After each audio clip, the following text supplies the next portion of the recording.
छोटी छोटी से उनसे क्वेश्चंस पूछ सकते हैं जो थोड़े से आउट ऑफ द बॉक्स होंगे। तो एक रूटीन से हटकर, एक कंफर्ट जोन से हटकर एक रिस्क लेने वाली जो बात होती है ना, वो हमें शुरू से ही डेवलप करना होता है कि let's take risk. For example, challenges किस तरह से या प्रश्न किस तरह से या एग्जाम के छोटी छोटी सी एग्जाम, हमें उन्हें परखना भी होगा। मतलब हमें उन्हें तराशना है, लेकिन हमें उन्हें परखना होगा। हर दिन हमें ये एक्सरसाइज करनी होगी। ये परखेंगे कैसे हम कि is he getting ready for the challenges.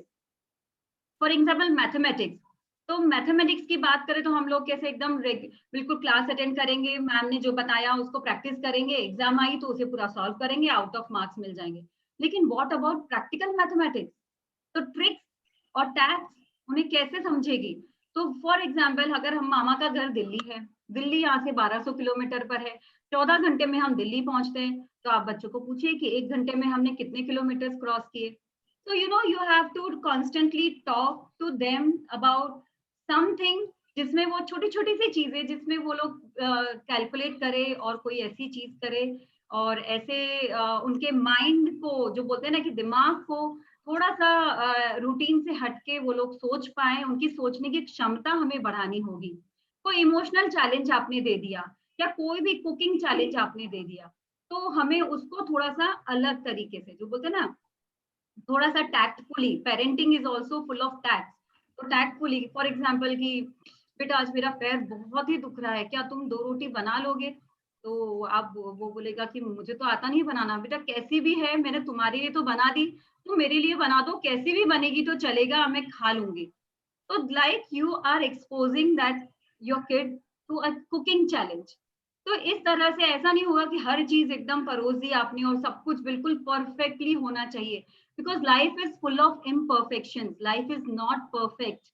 आपकी कोशिश होगी बीइंग पेरेंट्स, लेकिन उन्हें ऐसा ऐसा ही होगा, क्योंकि जैसे कल दीदी ने भी बताया कि सबने अपने अपने जो कर्मों की पोटली अपने साथ लेकर आए हैं। अपने बच्चे भी, भले ही वो अपने द्वारा उन्होंने जन्म लिया है, लेकिन वो अपनी चीजें लेकर आए हैं। तो we have to make them future ready, not exam ready. ये चीज हमें समझना होगा। बिल्कुल बिल्कुल ध्यान में उतार के डेली बेसिस पे हमको ये छोटी छोटी सी एक्सरसाइजेस, छोटे छोटे से चैलेंज हमें उन्हें देते रहना पड़ेगा। एक और चीज ये भी मैं यहाँ पर बताना चाह रही थी कि जब भी हम जो भी बातचीत करते हैं बच्चों से, हम उनसे क्या डिस्कस करें, ये बहुत मैटर करता है उनका इंटेलिजेंस डेवलप करने के लिए। फॉर एग्जाम्पल, अगर मैंने जैसे कई घरों में देखा है, मैं बच्चों का हिस्ट्री लेती हूँ पेरेंट्स का, तो सुबह न्यूज़पेपर पढ़ते हैं क्या बच्चे? तो नो। शाम को न्यूज़पेपर पढ़ते हैं क्या? नो। गर्ल्स न्यूज़पेपर पढ़ रही है क्या? Mostly girls are not reading newspapers. और यहाँ हम बात करते हैं इक्वालिटी की या बाकी चीजें। तो जैसे कल दीदी ने बताया कि अधिकार से ज्यादा पहले कर्तव्यों पे ध्यान देना पड़ेगा, कि हमें जो करना है वो करना है, उसका कोई एस्केप नहीं है। तो न्यूज़पेपर रीडिंग हर किसी को करनी है। आज के जमाने के बच्चे हैं, हम हैं, तो हमें सबको पढ़ना है, और हम पढ़ेंगे तो हमारे साथ बच्चे अपने आप पढ़ेंगे। शुरू से, बहुत पहले से हमें ये शुरू करना होगा। तो हम ये नहीं बोल सकते कि बेटा तुम्हें जीके आता है, तुम्हारा जीके सब्जेक्ट है, तो चलो go and read newspaper daily. तो आप कमांड्स, हमेशा कमांड्स पे काम नहीं कर सकते, अपब्रिंगिंग, पेरेंटिंग नहीं कर सकते। आपको you have to generate interest by example, you have to lead by example. आप खुद रीड करेंगे, तब आप नेचुरली वो आके बैठेंगे, आपसे डिस्कस करेंगे, भले ही वो स्पोर्ट्स डिस्कस करे या कुछ भी करे। उनके इंटरेस्ट की चीज हमने शुरू करनी है, और फ्रॉम नोन टू अननोन, मतलब कि उनके इंटरेस्ट से लेकर हमारे इंटरेस्ट तक हमें उन्हें पहुंचाना है। डायरेक्टली हम अपने इंटरेस्ट की बात करेंगे, ये बिल्कुल भी ठीक नहीं है। तो पहले हमें उन्हें उनके इंटरेस्ट की बातचीत करनी है। जब उन्हें कॉन्फिडेंस में लेना है, उसके बाद में हमें वो सिखाना है जो हम उन्हें सिखाना चाहते हैं। आई थिंक ये एक ऐसी 2 बातें थी जो मैं आपसे बहुत ही इच्छा थी कि मैं आप लोगों से शेयर करूं, बीइंग अ पेरेंट। अब हम बात करेंगे, अब हम वेलकम करेंगे हमारी आज की speaker. Let's not wait any more for her, हम सबको उन्हें सुनना है। हमारे साथ है डॉक्टर सुमेधा जी वानखेड़े। और मैं आपको बताऊं कि सुमेधा जी का नाम ही अपने आप में ऐसा है कि आज का जो सब्जेक्ट है वो बहुत ज्यादा उनके नाम को रिलेट करता है। जैसे सरस्वती जी का स्तोत्र है ना कि लक्ष्मी मेधा धरा पुष्टि गौरी सृष्टि सृष्टि प्रभा धृति ही एता भी पाही तनुर्भिरष्टा भीमा सरस्वती। तो ये जो 8 मूर्तियां हैं सरस्वती जी की, जो 8 रूप है, उसमें से मेधा एक रूप है सरस्वती जी का, जिन्हें हम विद्या की देवी कहते हैं। और आज हमारे पास में सुमेधा जी है, हमारी speaker. Sumedha ji, you are welcome in Tejaswi. We all are just eager to listen to you. Let me introduce guest को, मैं आप लोगों से इंट्रोड्यूस कराना चाहूंगी। हमारे साथ है नागपुर की doctor Sumedha Wankhede ji. She is clinical psychologist. वो एक एसोसिएट प्रोफेसर के बतौर कुंभालकर सोशल वर्क कॉलेज में, इवनिंग कॉलेज में वो जुड़ी हुई हैं। और वो प्राउड डेवलपमेंट सेंटर है नागपुर में एक, जो बहुत सारे चैलेंज्ड बच्चों को ट्रीट करते हैं, उनके लिए प्रोग्राम चलाते हैं। तो ऐसे जगह पे वो जुड़ी हुई है, अपना काम कर रही है। She also does IQ testing करती है वो, और काउंसलिंग भी करती है। तो ऐसी बहुत सारे अपने अनुभव के साथ, बहुत सारे नॉलेज के साथ में हमारे साथ जुड़ी हैं आज हमारी स्पीकर डॉक्टर सुमेधा जी। उससे पहले मैं आज जो हमारे साथ 2 ऑर्गेनाइजेशंस जुड़ी हुई है इस प्रोजेक्ट पर हमारे साथ कदम से कदम मिलाकर चल रही हैं, वो प्रगति राजस्थानी महिला मंडल से मैं उनके सचिवा राधिका जी से रिक्वेस्ट करूंगी कि वो भी सभी का वेलकम करें। राधिका जी, मैं आपको अनम्यूट कर देती हूँ। Are you not there? Radhika ji, किस नाम से आप है? Please raise your hand. Okay, fine, just a minute.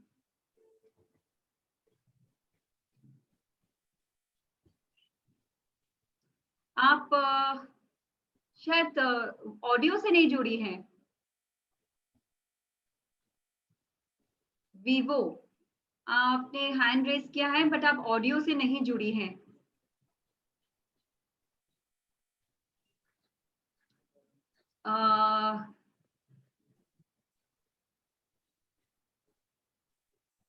कोई और है जो बात कर सकते हैं प्रगति राजस्थानी महिला मंडल से? Because we have to start the session.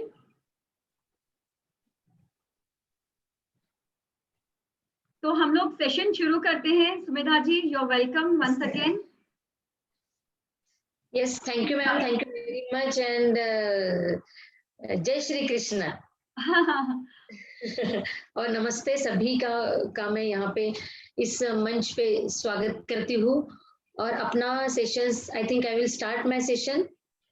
Yes, yes ma'am. Yes, thank you ma'am, thank you very much. So once again, most of all that members who are joining here, जो यहाँ पे जुड़े हुए, उन सबका मैं फिर से एक बार अपने मन से यहाँ पे स्वागत करना चाहती हूँ।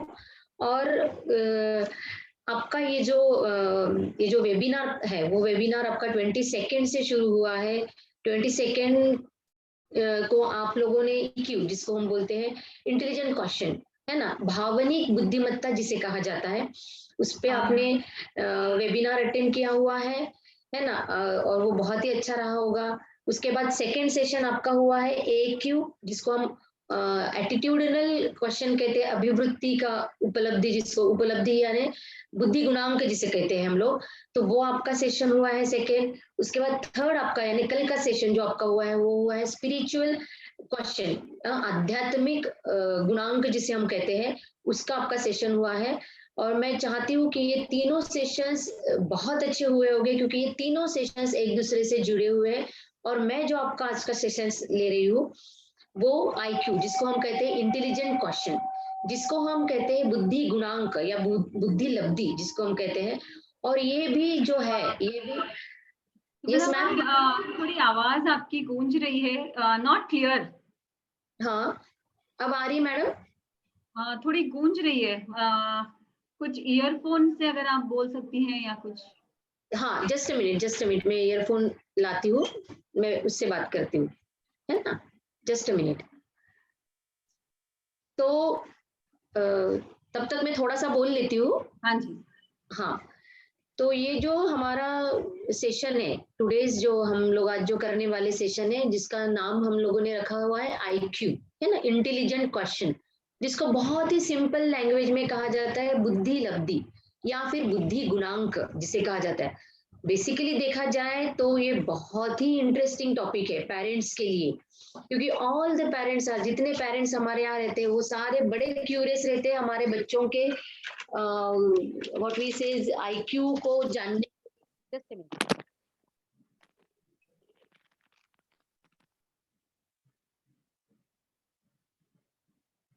अब आता है मैडम क्लियर? हेलो, हाँ हेलो। आवाज वॉल्यूम कम है मैम, ईयरफोन का वॉल्यूम एक बार चेक करिए।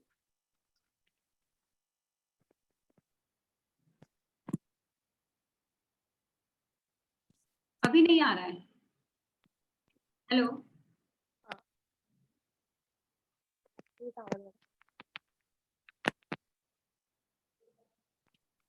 हेलो।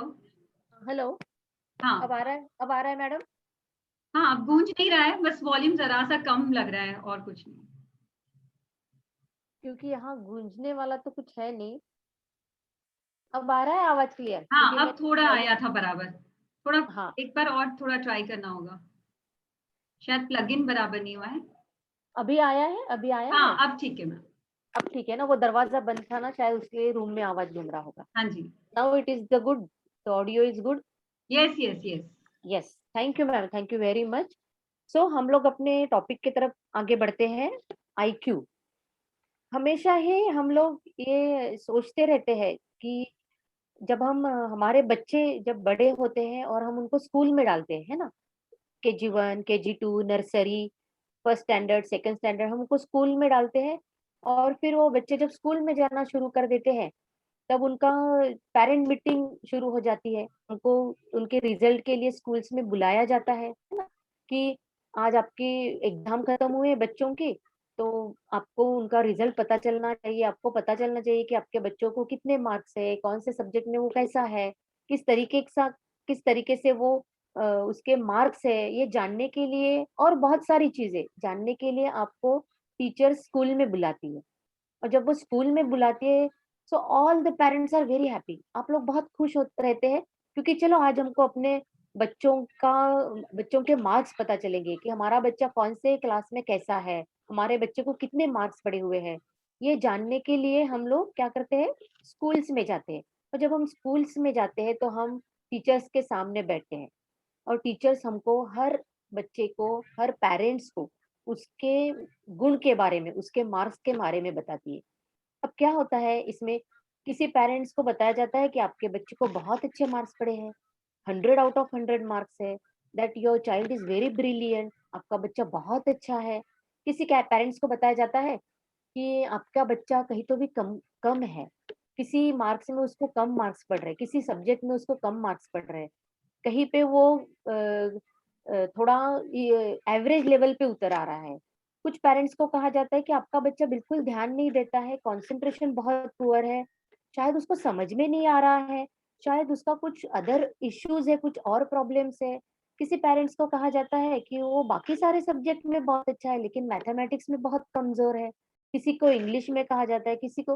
तो इस तरीके का रिजल्ट हमारे सामने आता है, तो हम बड़े बड़े परेशान से रहते हैं, परेशान हो जाते हैं कि अरे ऐसे क्यों हुआ हमारे बच्चों के साथ। जिनके बच्चों को अच्छे मार्क्स पड़ते हैं, this parents are very happy, है ना, हम उनके चेहरे भी देखते हैं, अरे ये तो बहुत खुश है क्योंकि इनके बच्चों को बड़े अच्छे मार्क्स पड़े हैं। लेकिन हमारे बच्चे को पता नहीं क्यों कम पड़ रहे हैं।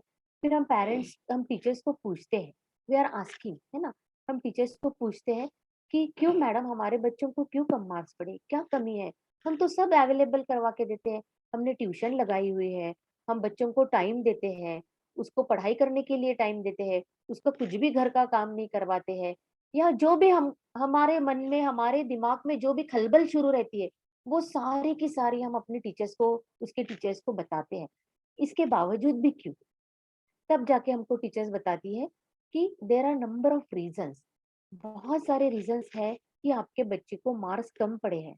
हो सकता है कि आपका बच्चे का कंसंट्रेशन पुअर है, हो सकता है आपके बच्चे को समझ में नहीं आ रहा है जो हम सिखाते हैं वो, हो सकता है कि आपका बच्चा बेसिकली ही थोड़ा कमजोर है, हो सकता है कि उसको वो मैथमेटिक्स के प्रॉब्लम्स है, वो समझ में नहीं आ रहा है। तो ये सारे उसके प्रॉब्लम्स है, इसीलिए उसको कम मार्क्स पड़ते हैं। हम यहीं पे रुकते हैं क्या? नहीं, हम यहीं पे नहीं रुकते हैं। हम उसके आगे, हमारे दिमाग में बहुत क्वेश्चंस रहते हैं कि मैडम हम क्या करें, इसके आगे हम क्या करें। फिर आपको मैडम सजेस्ट करती है कि आप इसको किसी साइकोलॉजिस्ट को दिखाइए या फिर किसी डेवलपमेंटल पीडियाट्रिशियन को दिखाइए, है ना, या किसी पीडियाट्रिशियन को जाके दिखाइए। तब हम अब तब वो ये सारे जब हमको एक्सपोजर पे आते हैं, सब बताना शुरू कर देते हैं, तो हम उनको पूछते हैं कि क्यों हम साइकोलॉजिस्ट के पास जाएं, क्यों हम डेवलपमेंटल पीडियाट्रिशियन के पास जाएं, या क्यों हम पीडियाट्रिशियन के पास जाएं, क्या कारण हो सकता है। तब हमारी मैडम हमको बताती है कि हो सकता है कि इसका आईक्यू आपको टेस्ट करना पड़ेगा, हो सकता है इसका बुद्धि गुणांक आपको देखना पड़ेगा, हो सकता है कि ये इतना हाइपर क्यों है, इसके क्या रीजन है, ये क्यों कॉन्सेंट्रेट नहीं कर पा रहा है, ये क्यों एक जगह नहीं बैठ पा रहा है, ये जानना पड़ेगा आपको। तो इसलिए आपको किसी साइकोलॉजिस्ट के पास, किसी डेवलपमेंटल पीडियाट्रिशियन के पास या किसी पीडियाट्रिशियन के पास जाना पड़ेगा। तो वो आपको बताएंगे एग्जैक्टली क्या है। और उस वक्त हमारी दिमाग की सारी बत्तियां ओपन हो जाती, तब हमारे दिमाग में हम पहली बार ये वर्ड सुनते हैं आईक्यू। हम पहली बार सुनते हैं कि हमारे बच्चे का आईक्यू शायद कहीं कम है, ऐसा टीचर बता रही है ना। और फिर हम ओपन आउट होते हैं कि ये क्या है। तब तक तो हमको पता ही नहीं रहता कि ये आईक्यू क्या है, ये ये किस चीज का नाम है, इसमें क्या रहता है क्या नहीं रहता है। वी डोंट नो एनीथिंग, हमको कुछ भी नहीं पता रहता। तो आज मैं आपको बहुत ही सिंपल तरीके से, जो आपको समझे, कोई जरूरत नहीं उसके लिए कि साइकोलॉजिकल टर्मिनोलॉजी का इस्तेमाल करना चाहिए या मेडिकल टर्मिनोलॉजी का इस्तेमाल करना चाहिए, कोई जरूरत नहीं है। इसी सिंपल वे से मैं आपको समझाऊंगी कि ये क्या होता है ना। तो ये जो बुद्धि गुणांक है, जिसको हम बुद्धि लब्धि बोलते हैं या जिसको हम आईक्यू बोलते हैं, इंटेलिजेंट क्वेश्चन जिसको हम बोलते हैं, ये जो इंटेलिजेंट क्वेश्चन, ये जो वर्ड है, ये यूज टू है, ये हर पेरेंट्स जब उनके रिजल्ट आने शुरू हो जाते हैं, जैसे मैंने आपको पहले एक एक्सपीरियंस बताया है सबका, तो ये सब पेरेंट्स सुनते हैं, है ना, कि आईक्यू आईक्यू देखना है, आईक्यू देखना है। तो क्या देखना है इसमें, क्या हमको जानना है बच्चों के बारे में, क्या चीज है ये आईक्यू। तो ये जानना हमारे लिए बहुत जरूरी होते हैं। एटलीस्ट हमको इसके बारे में थोड़ी तो जानकारी हो।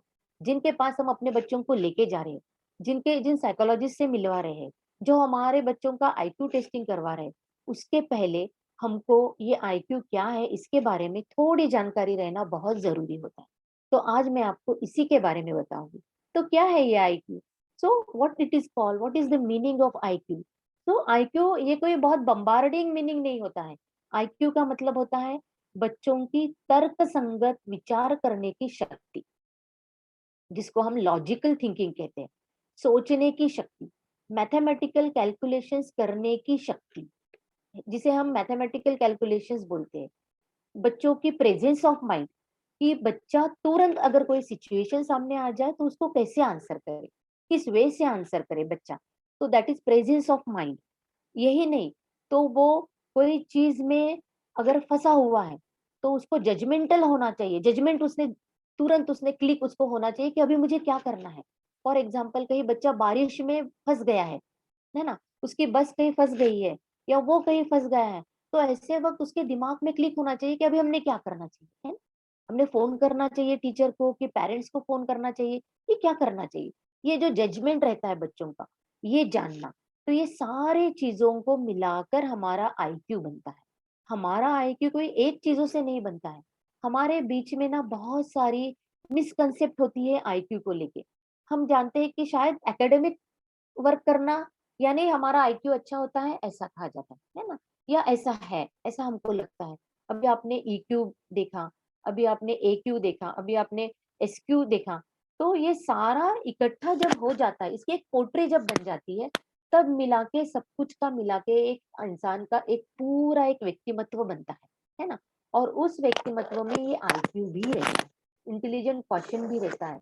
बच्चों को तर्क संगत सोचने की जो प्रक्रिया होती है वो बच्चों को आनी चाहिए, कैलकुलेशंस करना आना चाहिए, अच्छी तरह से उस एज में रीडिंग करना आना चाहिए, राइटिंग करना आना चाहिए, उन्हें वो स्पेलिंग्स लर्न करने आनी चाहिए, लर्निंग स्टाइल उनकी डेवलप होनी चाहिए, है ना।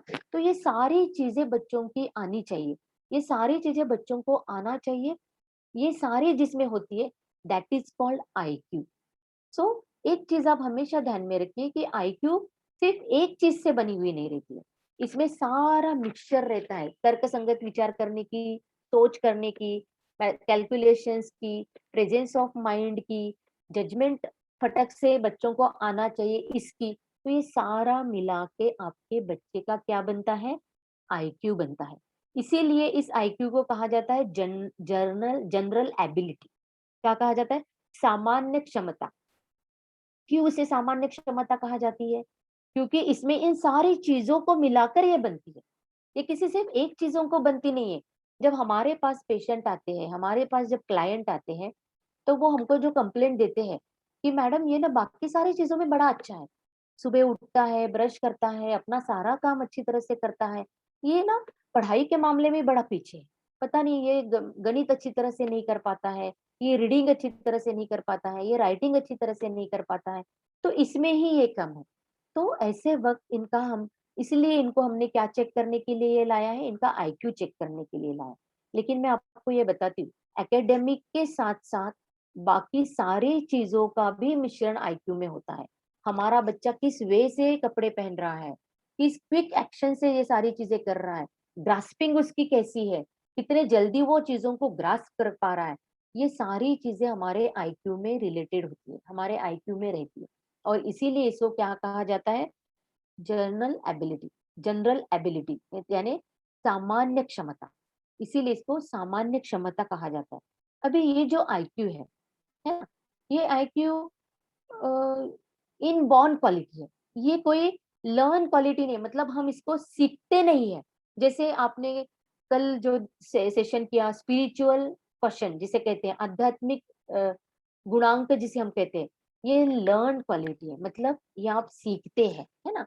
आपके आजू बाजू के एटमोस्फियर में आप रहते हैं, आपके आजू बाजू के लोगों को देखते हैं कि वो भगवान को मानते हैं, वो काइंड है, और फिर हम अपने बच्चों को सिखाते हैं। सो ईक्यू इमोशनल क्वेश्चन जिसे कहा जाता है, एक्यू एटीट्यूडनल क्वेश्चन जिसे कहा जाता है, एसक्यू स्पिरिचुअल क्वेश्चन जिसे कहा जाता है, ये सारी चीजें कैसी है, ये सारी चीजें लर्नड है, मतलब ये सारी चीजें हम सीखते हैं, है ना। लेकिन आईक्यू जिसे कहते हैं, इंटेलिजेंट जिसे कहते हैं, बुद्धि गुणांक जिसे हम कहते हैं, या बुद्धि लब्धि जिसे हम कहते हैं, ये हम सीखते नहीं है। दिस इज इनबॉर्न क्वालिटी, ये आपके बच्चों में जन्म से ही रहती है, ये हमेशा आप ध्यान में रखिए। सबसे इंपॉर्टेंट बात यह है कि हर बच्चे में बुद्धि रहती है। हर एक पेरेंट्स को बुद्धि को लेके बड़ी ही मिसकंसेप्ट होती है कि मैडम हमारे बच्चे अच्छे मार्क्स नहीं लाते, मेरे 2 बच्चे हैं, एक तो बड़ा अच्छा मार्क्स लाता है और दूसरा ना बिल्कुल अच्छे मार्क्स नहीं लाता, अब मेरे ही तो है ये 2 बच्चे, फिर ऐसे अलग अलग क्यों, क्यों इसकी बुद्धि नहीं है और इसको बुद्धि है क्या, या इसकी बुद्धि कम और इसकी बुद्धि ज्यादा है क्या, ऐसा है क्या, नहीं। बुद्धि, that is why I am telling you कि ये इनबॉर्न क्वालिटी है, ये जन्म से ही बच्चों में रहती है और हर एक के पास ये रहती है। ऐसा कोई नहीं है कि जिनके पास बुद्धि नहीं है, सबके पास बुद्धि रहती है, लेकिन इसका इस्तेमाल हम कैसे करते हैं इस पे ये डिपेंड है। मैं आपको बड़ा ही अच्छा एक एग्जांपल बताती हूँ। देखिए, हमारे घर में चाकू रहता है, सब्जियां काटने के लिए हम चाकू का इस्तेमाल करते हैं, है ना। अब वो चाकू का इस्तेमाल जब हम सब्जियां काटने के लिए करते हैं, तो बार बार हम उससे सब्जियां काटते हैं, 1 महीना 2 महीने एक चक्कू, वही चाकू से सब्जियां काटते रहते हैं, और एक दिन हमको पता चलता है कि वो चाकू की जो धार है ना वो कम हो गई, है ना। फिर हम क्या करते हैं, वो चाकू अच्छी तरह से चलना चाहिए इसलिए उसको शार्पनिंग करते हैं, मतलब उसको धार लगाते हैं, है ना। सेम हमारी बुद्धि का है, जितना तुम इसका इस्तेमाल करोगे उतनी वो क्या हो जाती है, शार्प हो जाती है। जितना आप उसका यूटिलाइजेशन करोगे, जितना उसको सॉर्ट आउट करने की आप चांसेस दोगे आपकी बुद्धि को, उतनी वो क्या करेगी, उतनी वो शार्पनिंग होती जाएगी। लेकिन हम क्या करते हैं, हम उसको ना सोने चांदी की तरह तिजोरी में पैक करके रख देते हैं, है ना। बड़ा ही कम इस्तेमाल करते हैं उसका। बच्चों को भी बोलते हैं, देखो तुमको कितने परसेंट लाना है बेटा, 99, 90, 80, बस इतने ही तुमको लाना है, बाकी तुम कुछ भी करो, तो तुम सिर्फ उतना ही बुद्धि का इस्तेमाल करो। इसके पीछे का लॉजिक ये होता है, नहीं, आप अपने बच्चों को जितना ज्यादा एक्सपोजर दोगे, जितना ज्यादा उसको आप बताओगे, उतना वो बुद्धि का इस्तेमाल करेगा, उतनी वो बुद्धि का इस्तेमाल करेगा, उतना वो उसको शार्पनिंग करते जाएगा। Logical thinking, what I am saying, this is called logical thinking. सोचने दो, करने दो, क्या होगा, गलत होते जाएगा, लेकिन वो करते करते करते वो जरूर ठीक तरीके से कर पाएगा। तो it means he is using his intelligence, वो अपने बुद्धि का वहां पे क्या करेगा, इस्तेमाल करेगा। सो इट इज वेरी इंपॉर्टेंट, ये बहुत जरूरी चीज होती है कि बच्चों को उसका मैक्सिमम इस्तेमाल करने, वो इस्तेमाल करने से ही शार्पनिंग होती है, क्योंकि वो लर्न क्वालिटी नहीं है, वो आप सिखा रहे हैं और वो सीख रहा है ऐसा नहीं है, उसके पास है। आपको क्या, आपको सिर्फ क्या करना है, उसको एक्सपोजर देना है, उसको आपको चांस देने हैं, आपको उसको जितना उसको आपको एक्सपोज करना है उतना आपको उसको एक्सपोज करने के लिए उसके पास आपको उसको मौका देना है, तो वो आगे उसको बढ़ाते जाएगा, बढ़ाते जाएगा। फॉर एग्जाम्पल, बड़ा ही सिंपल मैं आपको एग्जाम्पल देती हूँ कि बच्चों को मैथमेटिक्स का बड़ा ही डर रहता है, मैंने देखा है बच्चे हर चीज में अच्छे कर लेते हैं, लेकिन पता नहीं गणित जैसे सब्जेक्ट में क्यों वो पीछे रह जाते हैं, क्योंकि हम उनके दिमाग में एंजाइटी भर देते हैं। पता नहीं तुम्हारा मैथमेटिक्स ही क्यों कमजोर है, पता नहीं तुम क्यों नहीं कर पाते हो, तुम कर भी पाओगे कि नहीं, और धीरे धीरे धीरे धीरे उसके दिमाग में वो एंजाइटी शुरू हो जाती है कि अपन कर भी नहीं सकते, कर पाएंगे नहीं कर पाएंगे, कर पाएंगे कि नहीं कर पाएंगे, बड़े उनमें वो एक ये रहती है कि अपन पता नहीं करेंगे कि नहीं करेंगे। और उसके वजह से क्या होता है कि वो अगर अच्छे से प्रॉब्लम्स को भी सॉर्ट आउट करने की उसकी वो लॉजिकल थिंकिंग है या वो कर सकता है, तो भी वो नहीं कर पाता बिकॉज ऑफ एंजाइटी या बिकॉज ऑफ डर, डर की वजह से। तो जो भी मैथमेटिक्स के उनके इश्यूज है, जो भी उनके प्रॉब्लम्स है, लेट हिम हैंडल और लेट हर हैंडल, उनको करने दो, उनको सोचने दो कि हमारा गणित कहाँ गलत हुआ है, कौन से स्टेप्स में हम गलत हुए हैं, कहाँ पे हम गलत हुए हैं, तब जाके उसके दिमाग में वो आने के बाद वो उसको सॉर्ट आउट करेगा। और एक वक्त ऐसा आएगा कि वो बराबर अपना प्रॉब्लम सॉर्ट आउट करने में सक्सेस होगा, है ना। तो ये डर, और उसके बाद क्या होता है, उसका डर दूर हो जाता है। लेकिन हमारा बड़ा ही अजीब तरीका होता है, बच्चा कमजोर पता चलते ही हम ट्यूशंस के तरफ दौड़ना शुरू कर देते हैं, है ना। जितनी हो सके, जितनी महंगी हो सके, जितना अच्छा टीचर हो सके, हम कोशिश करते हैं कि वो टीचर की तरफ उसको दौड़ाओ, उसको ट्यूशंस लगाओ। कभी हम होम ट्यूटोरियल लगाते हैं, घर में उसको बुलाते हैं, कभी बच्चों को हम बाहर भेजते हैं, लेकिन उसके बाद भी कभी कभी हमको रिजल्ट का पता नहीं चलता।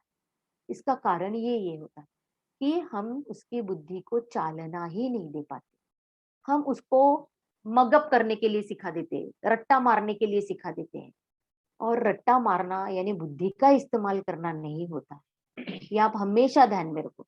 आपका बच्चा जितना आपकी बुद्धि का इस्तेमाल करेगा, खुद के बुद्धि का, उतना वो शार्पनिंग होते जाएगा, उतना वो बुद्धि को शार्प करते जाएगा, और उतना उसका इस्तेमाल करेगा, और उतना वो अच्छी तरह से दुनिया में आगे बढ़ेगा, है ना। सो इट इज वेरी इंपॉर्टेंट कि आपके पास में या आपके बच्चों में जो भी बुद्धि है, जो भी है, वो अच्छी तरह से उसको वर्कआउट करने दीजिए।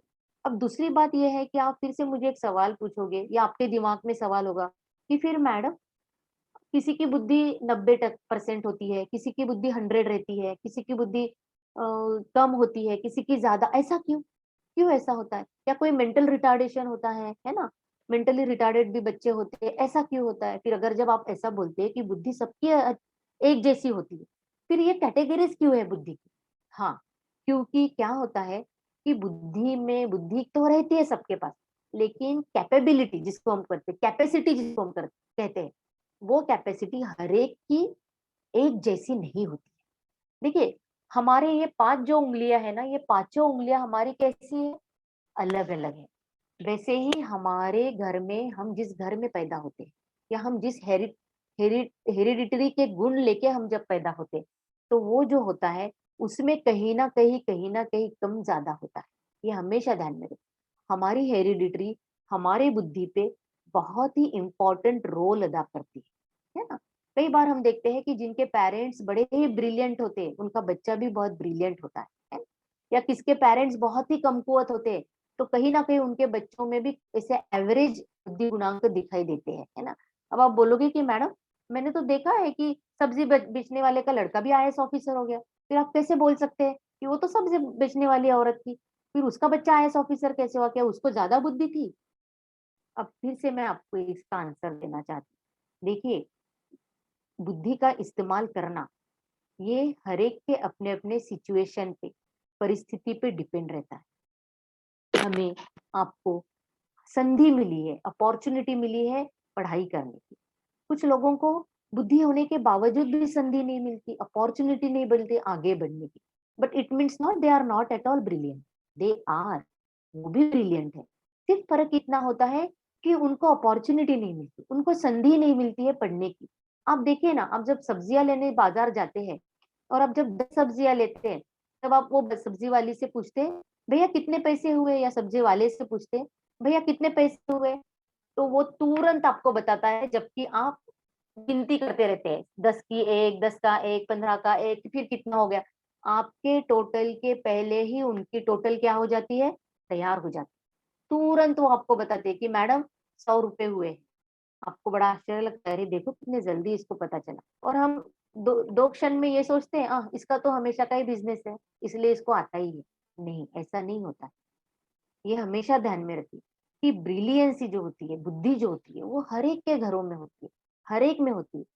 सिर्फ क्या फर्क होता है कि किसी को अपॉर्चुनिटी मिलती है, उसको आगे बढ़ाने के लिए, उनको पढ़ाई करने के लिए हम मोटिवेट करते हैं, और किसी को क्या होता है, किसी को अपॉर्चुनिटी ही नहीं मिलती कि वो बुद्धि का इस्तेमाल करने के लिए, है ना। और इसके वजह से क्या होता है कि वो पीछे रह जाते हैं, वो पढ़ाई नहीं करते हैं। लेकिन इसका मतलब ये नहीं होते कि they are not at all brilliant, they are also brilliant, वो भी होशियार होते हैं। तो इस तरीके से ये जो बुद्धि है, ये बुद्धि हर एक के पास होती है। अभी आपके दिमाग में अगर ऐसा कुछ क्ल्यू है कि पता नहीं बुद्धि मेरे बेटे पे के पास है कि नहीं है, या पता नहीं मेरा बेटा आगे बढ़ेगा कि नहीं बढ़ेगा, या पता नहीं क्या होगा, तो ये आप दिमाग से निकाल लीजिए। तो बुद्धि ये जो है वो हर एक के पास होती है। सिर्फ उनकी कैपेसिटी जो रहती है, बच्चों की कैपेसिटी, ये बच्चों के कैपेसिटी पे डिपेंड रहता है कि वो उसको किस हद तक उसका इस्तेमाल करे, और किस हद तक उसको ग्रास्प करे और उसका इस्तेमाल अपने पढ़ाई में करे, है ना। और इसीलिए वो कैटेगरीज में डिवाइड होता है।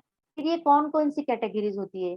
अब कैसा है कि साइकोलॉजिस्ट के कई ऐसे साइकोलॉजिस्ट हो गए कि उन्होंने बहुत सारी कैटेगरीज बताई बुद्धि की, है ना, कि ये बुद्धि ये बुद्धि का बच्चा इस तरीके का होता है, ये बुद्धि गुणांक का बच्चा ऐसा होता है। तो ऐसे हर एक साइकोलॉजिस्ट ने हर एक अपने अपने तरीके से कैटेगराइज किया गया है बुद्धि के गुणांक को, है ना। लेकिन करंटली जो अभी यूज में है, फिलहाल जो यूज में है, उसके बारे में मैं आपको बताना चाहती हूँ कि जिनका आईक्यू 130 एंड अबाउ होता है ना, दिस बच्चा is called a very superior intelligence. देखिए, 130 एंड अबाउ जिनका आईक्यू निकलता है, टेस्टिंग के द्वारा जिनका आईक्यू 130 एंड अबाउ निकलता है, वो जो बच्चे होते हैं, वो बच्चे बहुत, दे आर वेरी सुपेरियर बच्चे। और ये जो बच्चे होते हैं ना, ये हमारे हमारे इसमें बहुत कम होते हैं। हमारा एक कर्व होता है ऐसा, है ना, जिसको हम अपने लैंग्वेज में नॉर्मल प्रोबेबिलिटी कर्व कहते हैं। एक ऐसा कर्व होता है जिसमें एक ऐसा कर्व होता है, और उस कर्व में एंड में जो लोग रहते हैं, they are a very brilliant और they are a mentally retardation के तरफ झुकने वाले होते हैं, है ना। तो 130 एंड अबव के जितने भी बच्चे होते हैं, जितना उनका आईक्यू उतना होता है, दे आर वेरी ब्रिलियंट, बहुत ब्रिलियंट होते हैं वो लोग, है ना। और वन वन जिसको हम एवरेज किसको कहते हैं, 90 एंड 109 जिनका आईक्यू निकलता है, दे आर एवरेज। तो और एवरेज लोग बहुत ज्यादा होते हैं हमारे पॉपुलेशन में, एवरेज लोग बहुत होते हैं। और जो बहुत ब्रिलियंट सुपेरियर होते हैं वो बहुत कम होते हैं।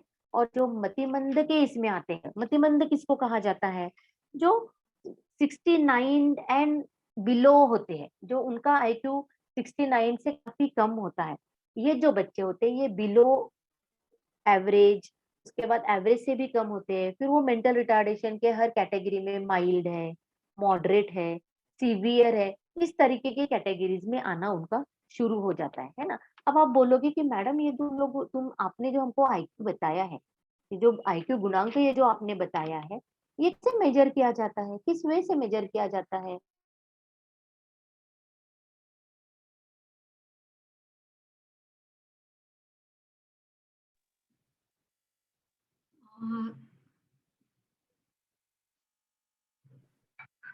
हाँ, मैं कंटिन्यू मैम। Yes yes. हाँ, तो अ, ये ये मेजर कैसे किया जाता है, इसके बारे में भी आपको पता चलना बहुत जरूरी होता है। तो there are number of standardise test, I am using one word standardise, प्रमाणित जिसको हम कहते हैं, ऐसे स्टैंडर्डाइज टेस्ट होते हैं, आईक्यू टेस्ट होती है इस तरीके की। और ये जो टेस्ट होती है, ये टेस्ट के थ्रू बच्चों का आईक्यू निकाला जाता है। अब देखिए, एक चीज हमेशा ध्यान में रखिए कि किसी भी बच्चों को कोई भी टेस्ट नहीं देते हम अगर ये जानना चाहते हैं कि वो किसी को भी कुछ भी टेस्ट उठा के साइकोलॉजिस्ट दे देता है, क्योंकि कई बार ऐसा होता है कि हमारे तरफ कोई क्लाइंट अगर आता है आईक्यू टेस्टिंग के लिए और हम उनका आईक्यू टेस्ट करवाते हैं, तो वो हमको बोलते हैं कि मैडम मुझे नहीं लगता कि मेरे बच्चे का आईक्यू इतना कम आ सकता है। मुझे लगता है क्योंकि वो तो अच्छी तरह से वर्कआउट करता है, वो तो घर में बहुत अच्छा ये रहता है, वो घर में हमारे पास जब आता है, आप जब वो हम लोगों से मतलब पेरेंट्स से जब इंटरेक्ट करता है, तो वो सब क्वेश्चंस के आंसर हमको देता है। फिर आपके पास आने के बाद इसका आईक्यू कम क्यों निकला, आपके पास आने के बाद उसने आंसर क्यों कम दिए, है ना? तो ये सारे क्वेश्चन उनके रहते हैं, क्योंकि हमेशा ही मैंने देखा है, देखिए हम अपने बच्चों के लिए हमेशा पजेसिव तो रहते ही है। आफ्टर ऑल वो हमारा बच्चा है, क्यों हम सोचे उसके बारे में बुरा, है ना? क्यों सोचे हम उसके बारे में कि उसका आईक्यू कम निकले, क्यों सोचे हम उसके बारे में कि वो कहीं कमकुवत है या कहीं कमियां उसमें है। हम कभी नहीं सोचते, क्योंकि वो हमारा बच्चा होता है ना? इसीलिए जब पेरेंट्स हमारे पास आते हैं और हम आईक्यू निकालते हैं, तब वो हमको बोलते हैं कि नहीं मैडम, ये तो घर में बहुत अच्छा आंसर देता है। जब मैं आपको एक एग्जाम्पल देती हूँ, जब हम बच्चों को पूछते हैं कि बच्चा मुझे एक बात बताओ कि सूरज कहाँ से उगता है और कहाँ डूबता है, तो बड़ा कंफ्यूज हो जाता है, वो आंसर ही नहीं दे पाता। या फिर मैं वो पूछती हूँ कि बच्चा, मंडे से लेके संडे तक कितने दिन होते हैं वीक में, बताओ हमको, गिनो कितने दिन होते हैं, संडे मंडे बोलो। फिर वो कंफ्यूज होता है ना? तो हम पूछते हैं उसको कि बेटा अगर आपको 12 रुपए मम्मी ने दिए और आपको बोला है कि 3 रुपए की एक छोटी सी पेंसिल लेके आप आओ दुकान से, और आपको दुकानदार कितने पैसे वापस करेगा, ये बताओ। तो वो कंफ्यूज होता है। लेकिन इसके बारे में पेरेंट्स का कहना है कि जब हम बोलते हैं तो आंसर देता है, आप बोलते तो क्यों नहीं मैडम आंसर देता है ना? तो इसके बारे में आपको मैं बताना चाहती हूँ, देखिए ये जो हमारी टेस्ट होती है, ये टेस्ट प्रमाणित होती है, स्टैंडर्डाइज टेस्ट होती है। और ये जो टेस्ट होती है, ये उस एज ग्रुप से रिलेटेड होती है। अगर आपका बच्चा 12 साल का है, तो हम आपको जो टेस्ट करवाने देते हैं वो 12 साल के ही बच्चे की होती है। वो 15 साल या फिर वो 20 साल या फिर वो अडल्ट की टेस्ट नहीं देते हम। ये हमेशा ध्यान में रखिए। बच्चों को वही टेस्ट दी जाती है जो बच्चा जिस एज का है, जिस उम्र का होता है, उसी उम्र की टेस्ट वो बच्चे को सॉर्ट आउट करने के लिए दी जाती है। और दूसरी बात ये होती है कि अगर आपका बच्चा बुद्धि गुणांक से अच्छा है, अगर उसका आईक्यू अच्छा है, तो आप बच्चे को कहीं पे भी छोड़ दो, आपका बच्चा हर चीज के आंसर देता है। ऐसा नहीं रहता कि मेरे पास आया है इसलिए वो आंसर नहीं देगा। थोड़ी देर में हम उसके साथ रैपो एस्टेब्लिश कर लेते हैं, अच्छी तरह से बात कर लेते हैं, और फिर हम उसको क्वेश्चन पूछना शुरू कर देते हैं। तो ऐसा नहीं होता है। इवन आपको भी ऐसा लगता है कि आपका बच्चा आंसर देता है, लेकिन वो कब देता है? जब आप उसको सिखाते हैं, 10 बार सिखाते हैं, 20 बार सिखाते हैं, 30 बार सिखाते हैं, और फिर जाके वो आंसर देता है। फिर हम आपको पूछते हैं कि मैडम मुझे एक बात बताइए, आपने ये बच्चे को 1 से लेके 10 तक की गिनती कितने दिन तक सिखाई है? फिर वो बताते कि मैडम हमको हमको ना साल लगा इसको पढ़ाने के लिए, इसको ABCD पढ़ाने के लिए हमको साल लगा, इसको बहुत दिन लगे, तब जाके ये हमको बताता है। फिर हम उनको बताते हैं कि देखिए ये है इसका रीजन, ये है इसका कारण कि इसको इतना टाइम लगा। और अगर नॉर्मल बच्चे को सामने रखे जिसका बुद्धि गुणांक बहुत अच्छा है, तो वो आपको तुरंत फटाफट आंसर देगा, उसके लिए आपको इतना टाइम नहीं लगेगा। आप ABCD भी उसको सिखाओगे ना, 2 या 3 दिन या 4 दिन में वो बच्चा पकड़ लेता है, आराम से वो ग्रास्प कर लेता है। तो ये डिफरेंस होता है। तो ये बच्चों को बताना, पेरेंट्स को बताना, ये बहुत जरूरी होता है। ये इसीलिए पेरेंट्स को बहुत क्यूरियस होना पड़ता है इन चीजों को लेके कि हमारा बच्चा किस हद तक ग्रास्प कर रहा है, किस हद तक चीजों को ले रहा है, किस हद तक उसको एक्सप्रेस कर रहा है, बता रहा है। ये जानना भी पेरेंट्स के लिए बहुत जरूरी होता है। और उस चीज से रिलेटेड उसके IQ निकलते हैं, है ना? और इस तरीके से हम जो है वो टेस्ट इस्तेमाल करते हैं। सो वो बच्चों के लिए जो हम टेस्ट लगाते हैं, वो जो भी टेस्ट होती है वो उस बच्चे से एज से रिलेटेड ही होती है, ये आप हमेशा ध्यान में रखिए। कोई भी साइकोलॉजिस्ट ऐसा नहीं होता है कि, या कोई भी काउंसलर जिनके पास आप बच्चों को लेके जाते हैं टेस्टिंग के लिए, वो टेस्ट उसी तरीके से बच्चों को देते हैं जिस उम्र का वो बच्चा है। वो बच्चा अगर 12 साल का है तो उसको 35 एज की या अडल्ट की टेस्ट कभी नहीं दी जाती। ये आप हमेशा ध्यान में रखिए, ऐसा कभी नहीं होता है, क्योंकि अदरवाइज आप तो, आपके बच्चे का तो आईक्यू निकलेगा ही नहीं, उलट बहुत सारे इश्यूज उसमें दिखाई देंगे, बहुत प्रॉब्लम्स उसमें दिखाई देंगे। और ये जो होता है टेस्टिंग करना, it is not so simple. उस बच्चे को, उस बच्चे पे वो लेबलिंग हो जाता है ना, कि वो बच्चा ऐसा ऐसा निकला है, मेंटल रिटार्डेशन के कैटेगरी में आया है, उसका आईक्यू एवरेज निकला है, वो उसका लेबल हो जाता है। So it is our responsibility, ये साइकोलॉजिस्ट की रिस्पॉन्सिबिलिटी होती है कि उस बच्चे के साथ अच्छी तरह से पेश आए, या उस बच्चे का आईक्यू निकालते समय हर सेंसिबिलिटी का सोचे, हर सेंसिबिलिटी के बारे में सोचे, हर व्यूज के बारे में सोचे। इसीलिए आईक्यू टेस्टिंग करने के लिए हम लोगों को 1 से ज्यादा घंटा लगता है। कई बार मुझे पेरेंट्स ये सवाल भी पूछते हैं कि मैडम इतना टाइम क्यों लगता है? तो हम उनको बताते हैं कि it is not so simple thing, आए बैठे कैलकुलेशन की और भगा दिए, ऐसा नहीं होता है। इसके बारे में हमको बहुत कुछ बच्चों को जानने की जरूरत होती है, बच्चों के साथ बैठने की जरूरत होती है, उनको हम बहुत सारे क्वेश्चनिंग करते हैं, पूछते हैं, और तब जाके हम उनके साथ ये टेस्टिंग करवाए। सो इस तरीके के टेस्टिंग उनके साथ करवाए जाते हैं। और उसके बाद जो मैंने कैटेगरीज बताई है आपकी आईक्यू की, कि एवरेज का आईक्यू आता है 99 से 90 से लेके, मतलब 90 से लेके 109। इस कैटेगरी में जितने भी बच्चे आते हैं, they all are in average level. ये सारे बच्चे एवरेज लेवल में आते हैं। जिनका एवरेज आईक्यू 130 एंड अबव आता है, they all are very superior children, very superior children. फिर जिनका आईक्यू 120 टू 129 के बीच में आता है, they are superior, they are not very superior but they are superior. So इस तरीके से उनके आईक्यूज को कैटेगराइज किया जाता है, और उस तरीके से फिर उनके सामने प्लान रखा जाता है, पेरेंट्स को काउंसलिंग की जाती है, पेरेंट्स को बताया जाता है। अगर बच्चा मेंटल रिटार्डेशन के भी लाइन में आता है, मेंटल रिटार्डेशन में भी अगर आता है, तो भी साइकोलॉजिस्ट उनको अच्छी तरह से प्लानिंग करके देते हैं, उनको बताते हैं कि आगे आपके बच्चों के साथ क्या किया जाता है।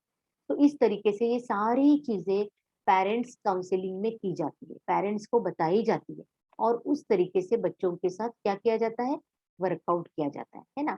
अभी दूसरी बात ये है कि क्यों करना चाहिए असेसमेंट, इज इट नेसेसरी, जरूरी है असेसमेंट करना? हाँ, असेसमेंट करना बहुत जरूरी होता है ना। क्यों जरूरी होता है, मैं आपको बताती हूँ कि why assessment are really very important. क्यों जरूरी होता है? तो there are number of reasons, इसके पीछे बहुत सारे रीजंस होते हैं कि बच्चों का असेसमेंट करना चाहिए। तो नाउ आपको भी ये पता रहना बहुत जरूरी है कि क्या रीजन है। तो सबसे पहला रीजन है आपकी स्कूल की टीचर, जो आपको बताती है कि बच्चों का असेसमेंट करना चाहिए, बिकॉज आपका बच्चा कहीं तो भी वर्बली या कहीं तो भी परफॉर्मेंस से में कम आ रहा है। वर्बली का मतलब होता है कि वो रीडिंग में, राइटिंग में, क्वेश्चंस के आंसर लिखने में, क्वेश्चंस के आंसर बताने में कहीं तो भी कम हो रहा है ना। जब टीचर्स उसको क्वेश्चंस का आंसर पूछती है कि ब्ला ब्ला ब्ला ये क्वेश्चंस का आंसर आप हमको बताओ बड़े बेटा, तो वो नहीं बता पाता है। 2 बार पूछती है, 3 बार पूछती है, फिर भी वो नहीं बता पाता है। फिर टीचर पूछती है कि मुझे स्पेलिंग बताओ बेटा, इस चीज का स्पेलिंग बताओ, परफॉर्मेंस का स्पेलिंग क्या है, स्कूल का स्पेलिंग क्या है, मदर का स्पेलिंग क्या है, फादर का स्पेलिंग क्या है। फिर बच्चे कंफ्यूज हो जाते हैं, एक तो बताते हैं तो गलत बताते हैं, या फिर बहुत टाइम लेते हैं बताने में, है ना। तो ये वर्बल हो गया, है ना, that is called a verbally. तो इसमें अगर कहीं तो भी कम है, तो तो टीचर सजेस्ट करते हैं कि आप असेसमेंट करो, बच्चों का आईक्यू असेसमेंट करो, है ना।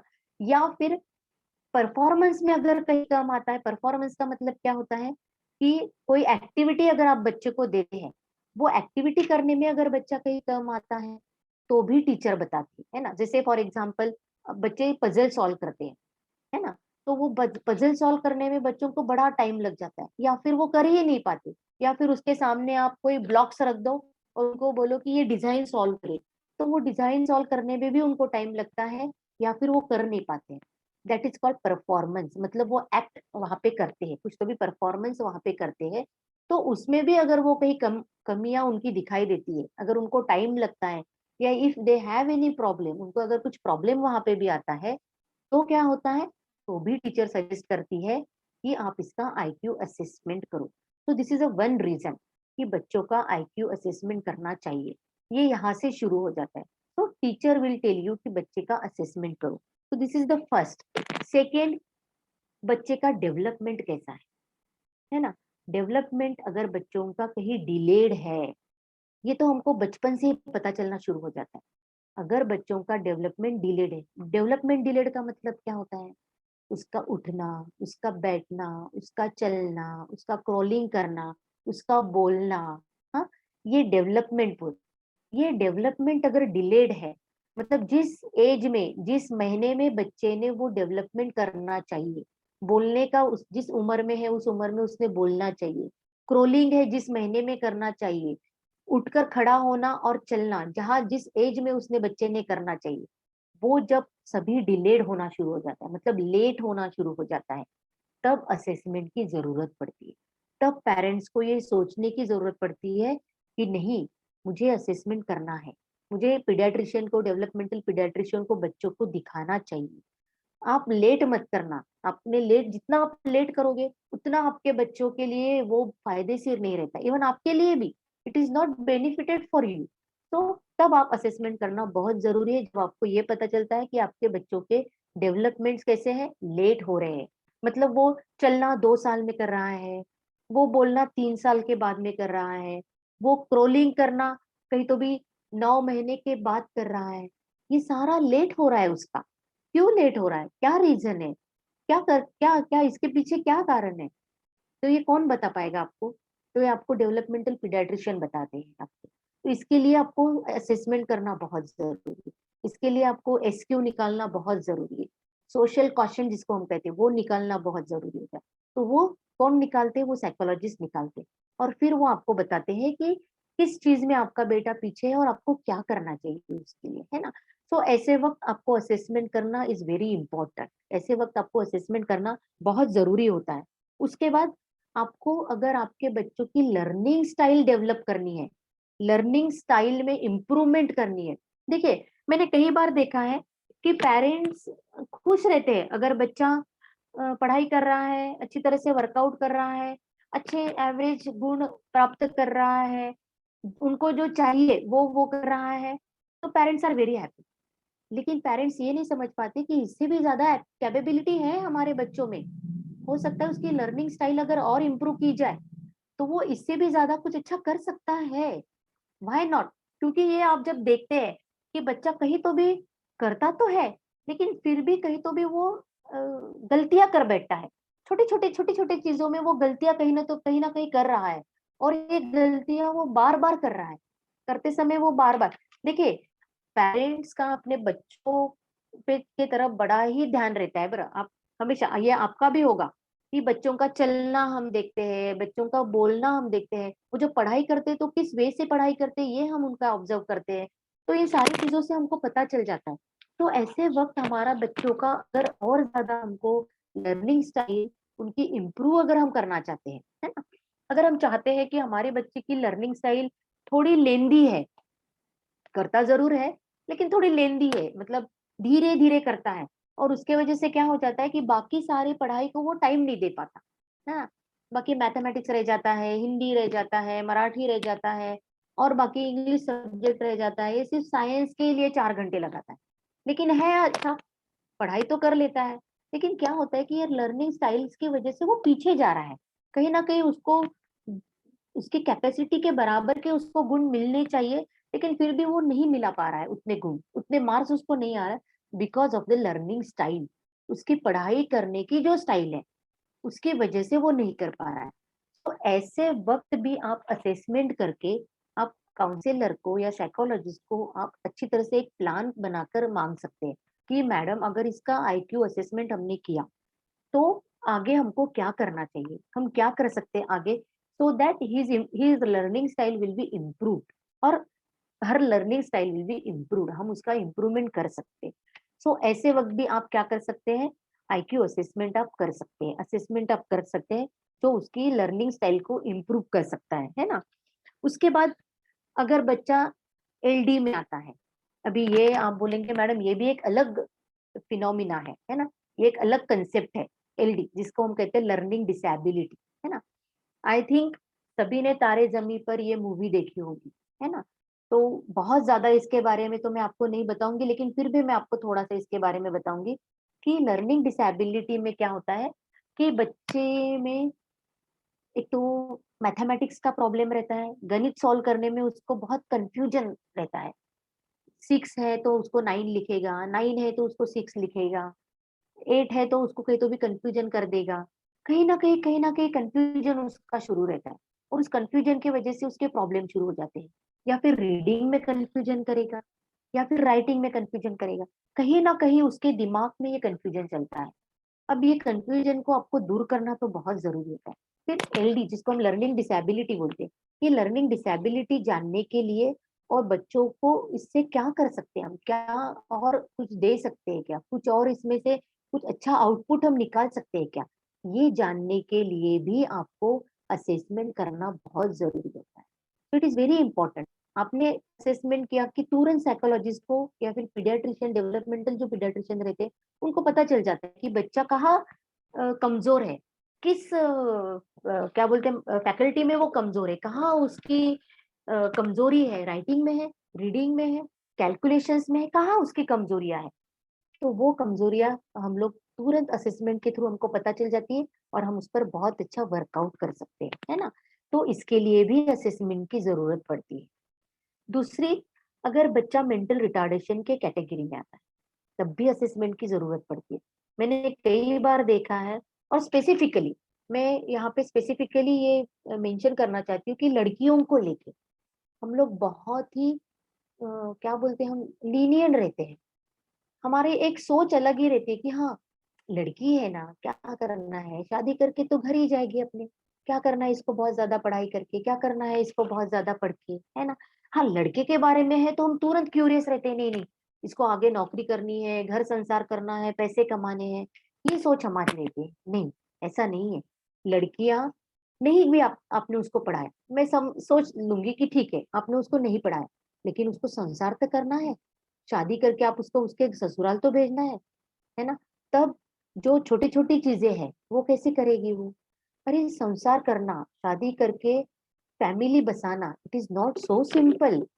हाउस वाइफ जो रहती है ना घर में, जो हाउस वाइफ रहती है, जो नौकरी नहीं करती, आप उसको पूछो कितना दिमाग लगाना पड़ता है हर चीज के लिए उसको, हर चीज के लिए उसको अपना लॉजिकल थिंकिंग लगाना पड़ता है, कब क्या करना है, कब कैसे करना है, कब कहाँ पे कैसा शब्दों का इस्तेमाल करना है, किसको किस तरीके से समझाना है। इट इज अ जम्बलिंग, ये एक जिसको हम मराठी में बोलते हैं कि तारेची कसरत, है ना, ये कसरत ही होती है। तो ऐसे वक्त बुद्धि का इस्तेमाल नहीं होता है क्या, होता है। ऐसे वक्त भी तो बुद्धि का इस्तेमाल होता है ना। तो फिर बच्चों लड़कियों के लिए क्यों हम पीछे रहे। बहुत बार मेंटल रिटार्डेशन बच्चों के लिए हम आईक्यू टेस्टिंग नहीं करवाते, बिकॉज ऑफ दिस रीजन। और बहुत बार ऐसा होता है कि पेरेंट्स को बहुत लेट पता चलता है कि शायद हमारा बच्चा मेंटल रिटार्डेशन के लाइन में है, या फिर पता ही नहीं चलता, और वो फेल पे फेल होते जाता है, और फिर भी पेरेंट्स असेसमेंट करते ही नहीं। तो जैसे ही आपको पता चलता है, मतलब ये मैं अपने खुद के एक्सपीरियंसेस आपको बता रही हूँ। हमारे तरफ जो क्लाइंट आते हैं ना आईक्यू असेसमेंट के लिए, तब मैं उनको पूछती हूँ कि कितने साल से आपको ये पता चला है कि आपका बच्चा पीछे जा रहा है, एकेडमिकली पीछे जा रहा है, कितने साल से आपको पता चल रहा है। तो वो मुझे बताते हैं कि 4 साल, 5 साल, 6 साल, मतलब इतने साल आप रुके, क्यों क्यों रुके इतने साल आप। आपको जब ऐसा पता चला कि नहीं, कहीं तो भी अपना बच्चा डिले हो रहा है पढ़ाई में, एकेडमिकली, वो पहले साल में आपको टीचर्स बताती है, जैसे आप स्कूल्स में जाते हैं, जैसे मैंने आपको पहली बार बताया, ठीक है, नहीं पहले साल, दूसरी बार देखिए, दूसरे साल में देखिए, तब अगर कुछ डिले है तो टीचर आपको बताती है कि बच्चा आपका डिले हो रहा है। तो तब आप क्यों नहीं उन बच्चों को लेके आते। तो आईक्यू असेसमेंट के लिए जब बच्चे बच्चे मेंटल रिटार्डेशन की कैटेगरी में जब आते हैं, तब असेसमेंट की जरूरत ये ज्यादा पड़ती है, क्योंकि उनको असेसमेंट करके उनका आईक्यू फिक्स किया जाता है कितना है क्या है, और फिर उसके बाद उन पे अच्छी तरह से वर्कआउट किया जाता है। उनको क्या पढ़ाना है, क्या सिखाना है, उनको कैसे उनके पैर पे खड़ा करना है, उनको कौन सी चीजें सिखानी है तो जाके वो खुद के पैर पे खड़े हो सके। ये सारा प्लान चेकआउट करने के लिए असेसमेंट करना बहुत जरूरी होता है, बहुत ही जरूरी होता है। उसके बाद बच्चों की कैपेबिलिटी पता चलने के लिए, बच्चे अच्छे हैं ना, मैं नहीं बोल रही हूँ कि बच्चा पढ़ाई में अच्छा नहीं है, लेकिन फिर भी हमको अगर उनकी कैपेबिलिटी पूछनी है ना। कई बार पेरेंट्स बड़े ही कंफ्यूज रहते हैं कि बच्चा अच्छा है लेकिन वो उसको खुद को नहीं समझ रहा है कि वो कौन सी राह चुने, मेडिकल की तरफ जाए, इंजीनियरिंग की तरफ जाए, या हमारा बिजनेस संभाले, या और कुछ करे। ये हम कैसे करें, किस वे से करें, हमको ये समझ में नहीं आ रहा। सो ये कैपेबिलिटी जो होती है, ये कैपेबिलिटी जानने के लिए भी असेसमेंट किया जाता है। और उसमें क्या होता है, उसमें कैपेबिलिटी जानने के बाद बच्चों को, पेरेंट्स को उसके गोल के बारे में हम बताते हैं कि एग्जैक्टली आपके बच्चों में क्या कैपेबिलिटी है, कौन सी क्षमताएं उनमें है। क्योंकि हर तरीके की क्षमता बच्चों में नहीं होती है। देखिए, अगर सचिन तेंदुलकर क्रिकेट में अच्छा नहीं होता तो किसी और चीज में अच्छा होता है ना। अगर वो पढ़ाई में अच्छा नहीं है लेकिन वो क्रिकेट में बहुत अच्छा है, he is in number 1 in cricket. मतलब उसने जाना है, अपनी कैपेबिलिटी को जाना है, उसने पता चला, उसको पता चला कि मेरे में ये कैपेबिलिटी है, मेरे में ये चीज है। इसका मतलब वो बुद्धिजीवी नहीं है, ऐसा नहीं है। उसका मतलब ऐसा नहीं कि वो पढ़ नहीं सकता था, बट ही नो। देखिए, हम गोल ओरिएंटेड अगर रहे ना तो हम अपनी चीजों को अचीव कर सकते हैं, हम अपनी चीजों को संपादन कर सकते हैं। तो ये गोल ओरिएंटेड होने के लिए भी हमको क्या करना पड़ता है, हमको असेसमेंट करना बहुत जरूरी होता है। तो this all are the things, ये सारी चीजें हैं कि हमें बच्चों को सक्सेस की तरफ अगर बढ़ाना है, हमें बच्चों को उनके पैर पर अगर खड़ा करना है, हमें बच्चों को सेटिस्फैक्ट्री लाइफ अगर देना है, तो बच्चों का असेसमेंट करना बहुत जरूरी होता है। सो असेसमेंट से हमको ये पता तो चल जाता है कि हमारा बच्चा एग्जैक्टली कौन सी कैटेगरी में आता है, और फिर हमको बच्चों को किस वे से लेके जाना है। हमारे बिजनेस में ही उसको डालना है, अगर हमारा बिजनेस है तो उसको क्या देना है। अगर उसको किसी और क्षेत्र में हमको डालना है तो हमको उसको क्या करना है, और वो बच्चा क्या करना चाहता है, ये कैपेबिलिटी उनमें है, इतनी उसकी क्षमता है, एवरेज बुद्धि गुणांक उसका है, या अबव एवरेज उसका बुद्धि गुणांक है, या एवरेज से कम उसका बुद्धि गुणांक है। तो हमको उसको उसके साथ किस वे से बिहेव करना है, उसके लिए कौन से डोर हमको ओपन करवा के देना है, और हमको क्या करना है। तो ये सारी चीजें हमको पता रहना बहुत जरूरी होता है। तो दैट इज वाई पेरेंट्स ने असेसमेंट करना बहुत जरूरी है ना। मैं आप बोलोगे कि मैडम कुछ कुछ जरूरत ही कभी कभी नहीं पड़ती है, बच्चा बड़ा ही अच्छी तरह से वर्कआउट करता है, कोई जरूरत नहीं है। देखिए, आपको पता है आपका बच्चा बहुत अच्छा वर्कआउट कर रहा है, सब कुछ काफी अच्छी तरह से है, एवरीथिंग इज वेरी वेल, अच्छी तरह से सब कुछ शुरू है, तो there is no essential. But जहां पे भी आपको क्लिक होता है ना, मैंने आपको सिर्फ असेसमेंट कहाँ कहाँ करना है ये मैंने आपको बताया है। मैंने आपके सिर्फ दरवाजे जो है, जो अब तक बंद थे, उसको मैंने ओपन किया हुआ है, आपको बताया हुआ है कि देखिए ये चीजें होती है, कि जहां जहां आपको अगर लगता है तो आप असेसमेंट बच्चे का करके, आप टेस्टिंग बच्चों का करके आप एक रिपोर्ट ले सकते हैं, और उसके थ्रू आप काउंसलिंग करवा के या प्लान बना के यू कैन डू इट, आप कुछ ना कुछ उस पर वर्कआउट कर सकते हैं ना। लेकिन देर इज, अगर बच्चा बहुत अच्छी तरह से वर्कआउट कर रहा है, सब कुछ काफी अच्छा है, तो there is no need of doing IQ assessment. मैंने देखा है कि पेरेंट्स ऐसे ही पेरेंट्स आते नहीं है आईक्यू असेसमेंट के लिए, कहीं ना कुछ ना कुछ क्लिक हो जाता है कि नहीं, ये मेरा बच्चा कहीं ना कहीं थोड़ा सा थोड़ा कमजोर दिखाई दे रहा है बहुत अच्छा, ओवरऑल बड़ा ही अच्छा सब कुछ हो रहा है, लेकिन कहीं तो भी इसकी एक पिंच आउट होता है हमको, and then will come for assessment. तो हम ऐसी जगह, ऐसे वक्त असेसमेंट के लिए आते हैं। अब असेसमेंट करने के लिए कौन कौन सी टेस्ट रहती है बच्चों के लिए, कौन कौन सा टेस्ट रहता है जहां से हम आईक्यू टेस्ट कर सकते हैं, आईक्यू असेसमेंट कर सकते हैं। तो there are number of test. सबसे पहले मैं आपको बताती हूँ, आईक्यू असेसमेंट करने की दो टाइप की टेस्ट होती है, दो तरीके के टेस्टिंग चलते हैं। एक होती है ग्रुप टेस्ट, जो ग्रुप में की जाती है ना, मतलब सबको देके हम लोग असेसमेंट करते हैं। और दूसरा होता है इंडिविजुअल टेस्ट, जिसको हम वैयक्तिक टेस्ट बोलते हैं, मतलब अकेले बच्चों को देके टेस्टिंग किया जा सकता है ना। अब ये जो ग्रुप टेस्ट होती है ये कहाँ पे दी जाती है, जहाँ मोस्टली वर्बल टेस्ट रहती है, मतलब जहाँ पे हम बच्चों को एक जगह बिठाते हैं और उनको रीडिंग और राइटिंग के लिए टेस्टिंग दे देते हैं, है ना, जहाँ पे सिर्फ वो रीड करता है और लिखता है, राइट पढ़ता है और लिखता है। ये जब टेस्ट होते हैं, दैट इज राइटिंग टेस्ट जिसको बोलते हैं, है ना, उस वक्त हम क्या करते हैं, ग्रुप टेस्ट करते हैं, ग्रुप में दे देते हैं। But it is not like this कि दे दी और हम लोग निकल गए, नहीं, we are minutely observing the child कि बच्चा टेस्ट करते समय प्रॉपरली कर रहा है क्या, अच्छी तरह से वर्कआउट कर रहा है वो टेस्ट पे, कहीं वो टेस्ट करते समय उसको वो क्वेश्चन समझ रहा है क्या, या वो कंफ्यूज्ड है। हर चीज के बारे में हमारा ध्यान रहता है, हर चीज के बारे में साइकोलॉजिस्ट ध्यान देती है ताकि बच्चा कंफ्यूज ना हो। टेस्ट एडमिनिस्टर करना ये बहुत ही जिम्मेदारी का काम होता है, कैसे भी नहीं करते, क्योंकि मैंने ऑलरेडी आपको बताया कि ये एक लेबल होता है जो बच्चों के साथ जुड़ जाता है हमेशा के लिए। तो ये लेबलिंग जब बच्चों को देना है तो that is the work of responsibility. ये जो वर्क है ये एक रिस्पॉन्सिबिलिटी का काम होता है। सो ये वर्क करते समय अगर ग्रुप टेस्ट भी हमने करवाई तो भी हम वहां पे रहते हैं, तो भी हम हर बच्चे के पास जाके देखते हैं कि वो बच्चा अच्छी तरह से वो टेस्ट परफॉर्म कर रहा है कि नहीं कर रहा है, क्वेश्चंस उसको समझ रहे हैं कि नहीं समझ रहे, वो अच्छी तरह से कर रहा है कि नहीं कर रहा है। So that is a group test. और कुछ टेस्ट ऐसे होती है that is called individual test, है ना, जिस टेस्ट के लिए आपको बोर्ड की जरूरत पड़ती है, आपको ब्लॉक्स की जरूरत पड़ती है।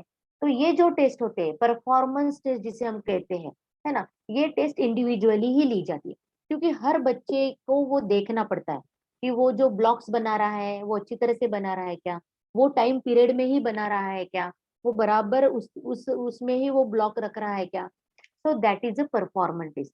तो ये जो परफॉर्मेंस टेस्ट जो होती है वो इंडिविजुअली दी जाती है, मतलब अकेले बच्चे को दी जाती है, और फिर उस पर से आईक्यू उनका निकाला जाता है। तो ये दो प्रकार की टेस्ट होती है, वर्बल टेस्ट और नॉन वर्बल, जिसे मैंने परफॉर्मेंस कहा है ना। और ये ग्रुप और इंडिविजुअल टेस्ट, मतलब कुछ टेस्ट होती है जो ग्रुप में भी दी जाती है और कुछ टेस्ट ऐसी होती है कि जो इंडिविजुअल भी बच्चों को दी जाती है। मोस्टली हम लोग अपने क्लिनिक में इंडिविजुअल टेस्ट देते हैं क्योंकि पेरेंट्स प्रीफर करते हैं, क्योंकि ग्रुप टेस्ट में बच्चे एक दूसरे से के साथ बातें करते हैं, उसने क्या लिखा इसने क्या लिखा वो देख सकते हैं। तो better way we can do it individual test, so that वो फोकसिंग वर्कआउट पे चलता है, बच्चे पूरा फोकस वहां पे रखते हैं और वो अच्छी तरह से परफॉर्म कर सकते हैं। तो ये कौन कौन सी टेस्ट होती है बच्चों के लिए, कौन कौन सी टेस्ट होते हैं, तो I will tell you some name of the test जो आप बच्चों के साथ आराम से कर सकते हैं। फर्स्ट जो टेस्ट होती है that is Vineland social maturity, sorry, that is Wechsler performance test, Wechsler नाम के। अब देखो ये जो टेस्ट है ना, इनको वो जिन जिन लोगों ने बनाई है उनके नाम वो टेस्ट को दिए गए। So Wechsler is the psychologist जिसने ये टेस्ट बनाई है, that is why it is called Wechsler psychological children test, ऐसा उसे कहा जाता है। मतलब वेशलर की बच्चों की परफॉर्मेंस टेस्ट या बच्चों की इंटेलिजेंट टेस्ट, ये एक टेस्ट है जो बच्चों पे आप कर सकते हैं। दूसरी टेस्ट है Stanford Binet intelligence test, that is also the name of the psychologist जो ये टेस्ट करवाते हैं। तीसरी मिसिक टेस्ट, ये एक टेस्ट है जो बच्चों पे किया जाता है, मिसिक जिसको हम MISC मलीन टेस्ट जिसे बोलते हैं, तो ये एक टेस्ट हम बच्चों पे किया करते हैं। दूसरी है BKT बीने कामत टेस्ट, बच्चों पे की जाती है, इससे भी बच्चों का IQ निकलता है। उसके बाद है वुड वुडडॉक जॉनसन टेस्ट, ये भी एक टेस्ट है, this is the name of the psychologist जिन्होंने ये टेस्ट बनाई है। तो ये सारे जो टेस्ट है ये सारे अलग अलग टेस्ट है जो बच्चों पे उनके एज के अनुसार, देखिए मैं आप माइन्यूटली सुनिए व्हाट आई एम सेइंग, कि उनके एज के अनुसार ये टेस्ट रहती है और ये टेस्ट उनके एज वाइज बच्चों को दी जाती है और फिर ये बच्चे परफॉर्म करते हैं। दूसरी और एक चीज, ये सभी फॉरेनर्स है, जितने मैंने नाम लिए हुए हैं they all are the foreigners, है ना, बिने कामत, वेशलर, उसके बाद जिसको हम बोलते हैं जॉनसन, ये सारे कैसे नेम है, this all are the foreign foreign names. तो इन्होंने जो टेस्ट बताई है बनाई है वो किस पे बेस होनी होती है, ये उनके फॉरेन कल्चर पे बेस होती है ना, वो उनके तरीके से वो टेस्ट बनाए जाते हैं। तो हम वी आर इंडियंस, है ना, हम तो इंडियंस है। अब उनका कल्चर और हमारा कल्चर तो जमीन आसमान का फर्क है, फिर हमारे यहाँ वो टेस्ट कैसे इस्तेमाल किए जाते हैं। तो हम लोग क्या करते हैं, उसका इंडियन एडाप्टेशन करते, मतलब उसको इंडियन एडाप्टेशन में बनाते हैं।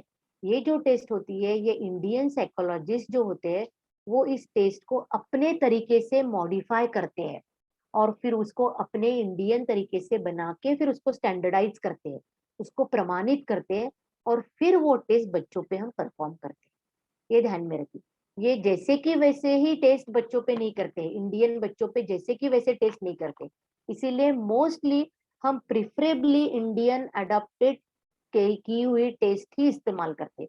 इसमें क्या फर्क है, देखिए फॉरेन कल्चर और इंडियन कल्चर, इसमें दो में फर्क होता है। और जब टेस्ट जब बच्चों में हम देते हैं, बच्चों को जब हम बना करने के लिए देते हैं, तब उसमें कुछ क्वेश्चंस ऐसे होते हैं कि जो इंडियन एडाप्टेशन से कल्चर से रिलेटेड होते हैं। और फॉरेन में बनाई जो टेस्ट होते हैं उसमें क्वेश्चंस कैसे रहते हैं, उसमें जो क्वेश्चंस रहते हैं वो क्वेश्चंस वो वहां के तरीके से रहते हैं।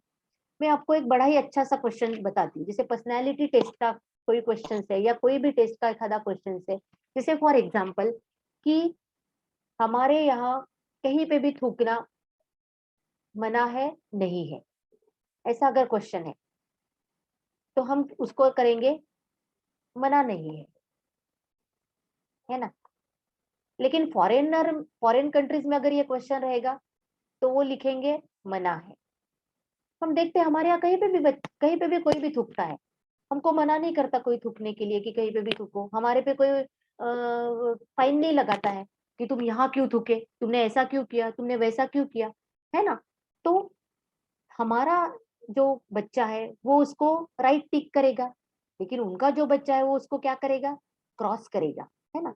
सो दैट इज द डिफरेंस, ये डिफरेंसेस होते हैं कल्चर वाइज। तो ये कल्चर वाइज डिफरेंस आने नहीं चाहिए, ये कल्चर वाइज डिफरेंस के प्रॉब्लम्स बच्चों में क्रिएट नहीं होने चाहिए, उनके आईक्यू असेसमेंट करते समय ये प्रॉब्लम्स आने नहीं चाहिए। इसीलिए हम लोग इंडियन एडाप्टेशन टेस्ट इस्तेमाल करते हैं, जहाँ पे ये जो फैक्टर होता है इस फैक्टर को हम अलग तरीके से सामने लाते हैं। तो ये साइकोलॉजिस्ट ये इतना चेंजेस करके हम इंडियन टेस्ट का इस्तेमाल बच्चों के लिए करते, सो दैट क्या होता है कि उनका जो भी आईक्यू निकलने वाला होता है वो आईक्यू प्रॉपरली निकलता है। अब देखिए ये जो आईक्यू बच्चों का निकलता है, ये बच्चों का IQ for example 110 point something ऐसा निकलता है ना। अब 110 पॉइंट समथिंग समथिंग जो निकलता है, तो ये समथिंग में ही कभी कई बार डिफरेंसेस पता चलती है। आप ये टेस्ट आपने निकाला हुआ जो भी आईक्यू है, आप बोलोगे कि मैडम मैंने आज ना नागपुर में आईक्यू निकाला मेरे बच्चे का, वो आईक्यू 110 नागपुर में निकला, लेकिन वही आईक्यू मैंने औरंगाबाद में जाके निकाला तो वो 109 निकला। ऐसे कैसे हुआ? नहीं, ऐसे कभी नहीं होता। एक तो टेस्ट इस्तेमाल करने वाले ने कहीं तो भी गलत टेस्ट इस्तेमाल की है या कहीं ना कुछ प्रॉब्लम हुआ है। क्योंकि हम लोग जो टेस्ट इस्तेमाल करते हैं this all are the test are standardised test, valid test, reliable test, मतलब वो प्रमाणित होती है, उसकी रिलायबिलिटी होती है, विश्वसनीयता होती है और वो वैलिड होती है ना, वो टेस्ट वैलिड होती है। तो आपने निकाला हुआ जो भी आईक्यू है, अगर आपने नागपुर में आईक्यू निकाला होगा 110 पॉइंट समथिंग, तो वो दुनिया के आप किसी भी कोने में जाओगे तो वो बच्चे का आईक्यू 110, सिर्फ वो जो समथिंग जो पॉइंट है ना, वो पॉइंट में थोड़े से चेंजेस रहते हैं, वहां पे थोड़ा सा इधर उधर होता है, क्योंकि बच्चे का कभी मूड अच्छा नहीं रहता, कभी बच्चे आंसर अच्छी तरह से नहीं देते। इसीलिए आईक्यू टेस्टिंग करते समय साइकोलॉजिस्ट बहुत अच्छी तरह से रैपो एस्टेब्लिश करते हैं बच्चों के साथ, so that they can do the test properly. कई बार ऐसा होता है कि हमारे तरफ आने वाले बच्चे पेरेंट्स क्या करते हैं, नींद से उठा के उनको लेके आते हैं या भूखे पैसे उनको उठा के लेके आ जाते हैं और बच्चे नहीं कर पाते वो टेस्ट, तो हम उनको बोलते हैं कि आप थोड़ा सा आधा एक घंटा थोड़ा लेट होगा, मैं उनको थोड़ा सा रिलैक्स करवाती हूँ बच्चे को और फिर बाद में हम असेसमेंट करेंगे, so that the child should do well. बच्चा जितना अच्छा हो सके उतना अच्छा परफॉर्मेंस वो उस पे दे, है ना।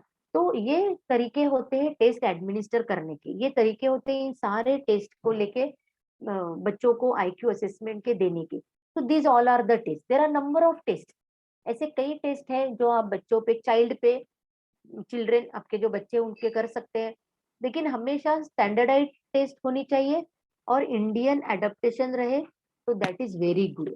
ये आप ध्यान में रखिए।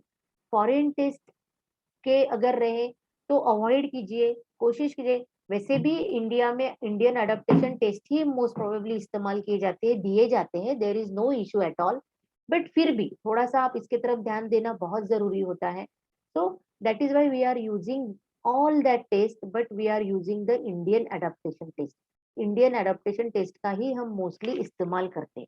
तो दीज ऑल आर द टेस्ट जिसके थ्रू हम क्या करवाते हैं, आपके बच्चों का या जो भी बच्चा हमारी तरफ आता है उसका हम आईक्यू असेसमेंट करवाते हैं। ठीक है, अब हम नेक्स्ट पॉइंट की तरफ आते हैं कि मैंने तो आपको हिस्ट्री बताई, टेस्टिंग कैसे करते हैं ये बताया, बच्चों की टेस्ट करना कितना जरूरी है ये बताया, आईक्यू क्या होता है मैंने बताया, और आई थिंक आपको ये समझ में भी आया होगा, थोड़ा बहुत क्यों ना हो, आपके दिमाग में थोड़ी सी आइडिया तो आ ही गई है कि एग्जैक्टली ये क्या होता है, जो आज तक हम सिर्फ सुनते आ रहे थे, आईक्यू करना है, आईक्यू करना है, पता नहीं बच्चों का आईक्यू कितना निकलेगा, पता नहीं बच्चे क्या करेंगे।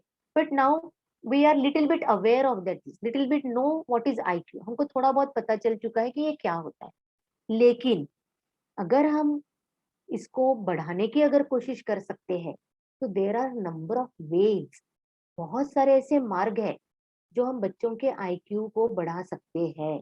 लेकिन ये वेज आपको बचपन से ही बच्चों के साथ करना है, ये ध्यान में रखिए। अगर आप बोलोगे कि मैडम अभी मैं ये करना शुरू कर दूं क्या मेरे बच्चे का आईक्यू बढ़ेगा, तो now it is very difficult. अगर आपका बच्चा अभी बड़ा है काफी, और आप अगर अगर आप बोलोगे कि मैं अभी ये शुरुआत करूँ क्या, तो then it is very difficult for you. और फिर आप फिर से हमारे पास आओगे और बोलोगे कि मैडम आपने वेज तो बताया लेकिन कुछ नहीं फर्क पड़ रहा है बच्चों में। तो मैं आज आपको मार्ग बताती हूँ, वेज बताती हूँ कि आपके बच्चों का आईक्यू अगर आपको बढ़ाना है तो बचपन से ही बच्चों के साथ क्या क्या करना चाहिए, कौन कौन सी चीजें बच्चों के साथ करनी चाहिए, तो बच्चों का आईक्यू ये बढ़ता है, उसका इंटेलिजेंट क्वेश्चन ये बढ़ता है। तो क्या करना चाहिए, तो सबसे पहली एंड वेरी इंपॉर्टेंट थिंग जो आज के जमाने के लिए, आज के इरा के लिए बहुत ही वैल्यूएबल चीज है, जो मैं आजकल हर पेरेंट्स के इसमें देखती हूँ, वो सबसे इम्पोर्टेंट चीज ये है कि बच्चों को मोबाइल देना बंद कीजिए। That is the first thing. Mobile देना, गेम्स देना, मोबाइल पे गेम खेलने के लिए बच्चों को देना, टॉयज का इस्तेमाल करना, इलेक्ट्रॉनिक चीजों का इस्तेमाल करना, प्लीज आप बंद कर दीजिए। सबसे ज्यादा डिस्ट्रैक्शन अगर किसी चीज से अगर होता है तो दैट इज योर मोबाइल। आपके मोबाइल में जो गेम आप बच्चों को खेलने के लिए देते हैं, दैट गेम्स, द टॉयज जो इलेक्ट्रॉनिक टॉयज होते हैं, so stop using this games first of all. क्या है, हमको लगता है कई बार पेरेंट्स हमें बताते हैं कि मैडम हमारा बच्चा ना मोबाइल पे जब खेलता है तब बड़ा कंसंट्रेशन लगता है, इसका अटेंशन बहुत रहता है, फोकसिंग बहुत रहता है। आप कैसे बोलते हैं कि मेरा बच्चा फोकस नहीं है, अटेंशन नहीं है उसका, कंसंट्रेशन नहीं है उसका, पुअर है उसका? मोबाइल देती हो तो बहुत अच्छा रहता है। मैं आपको बताती हूँ, जब आप उसको मोबाइल खेलने के लिए देते हैं ना, तो वो स्क्रीन पे जो गेम्स चलते रहते हैं, वो गेम्स जो होते हैं वो सडनली चेंजेस होते हैं। आप देखो आपकी स्क्रीन कितनी फटाफट चेंज होती है, आपकी स्क्रीन स्टेबल नहीं रहती है, फटाफट फटाफट वो गेम चलते रहते हैं बच्चों के। और उससे क्या होता है, उससे बच्चे डिस्ट्रैक्ट होना शुरू हो जाता है, बच्चे हाइपर होना शुरू हो जाते हैं, डिस्ट्रैक्शन शुरू हो जाता है, उससे स्टेबिलिटी नहीं आती है, फोकसिंग नहीं आती है, उनकी आंखें घूमती रहती है, एक गेम नहीं जाता तो दूसरा, दूसरा नहीं तो तीसरा, तीसरा नहीं तो चौथा, फटाफट फटाफट फटाफट उनका वो शुरू हो जाता है। उन स्टिम्युलेटिंग होती है बॉडी उनकी, उनके बॉडी में स्टिम्युलेशन बढ़ने लगता है, हाइपर होने लगते हैं वो। देखो आप जब आपके बच्चे गेम खेलते हैं ना, तो उनके बॉडी के मूवमेंट देखो आप, उनकी उनकी स्टिम्युलेट देखो, वो कितने स्टिम्युलेट रहते हैं, दे आर वेरी, ये करूँ कि वो करूँ, वो करूँ कि ये करूँ, ऐसे उनका शुरू हो जाता है वर्कआउट। और आप बीच में अगर उनको रोको ना, तुरंत वो आप पर गुस्सा होते हैं, मम्मी क्या है, क्या कर रही तुम, तुमको पता नहीं मेरा गेम एंड पे था, व्हाट यू आर डूइंग मम्मा। तो दे आर एकदम ये हो जाते हैं। तो यूज, स्टॉप यूजिंग मोबाइल। आप बच्चों को मोबाइल देना बंद कीजिए, मत दीजिए उनको गेम खेलने के लिए।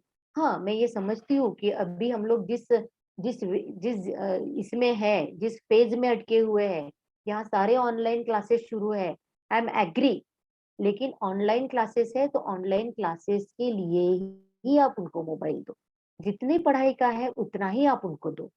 Don't give them so much exposure to screen.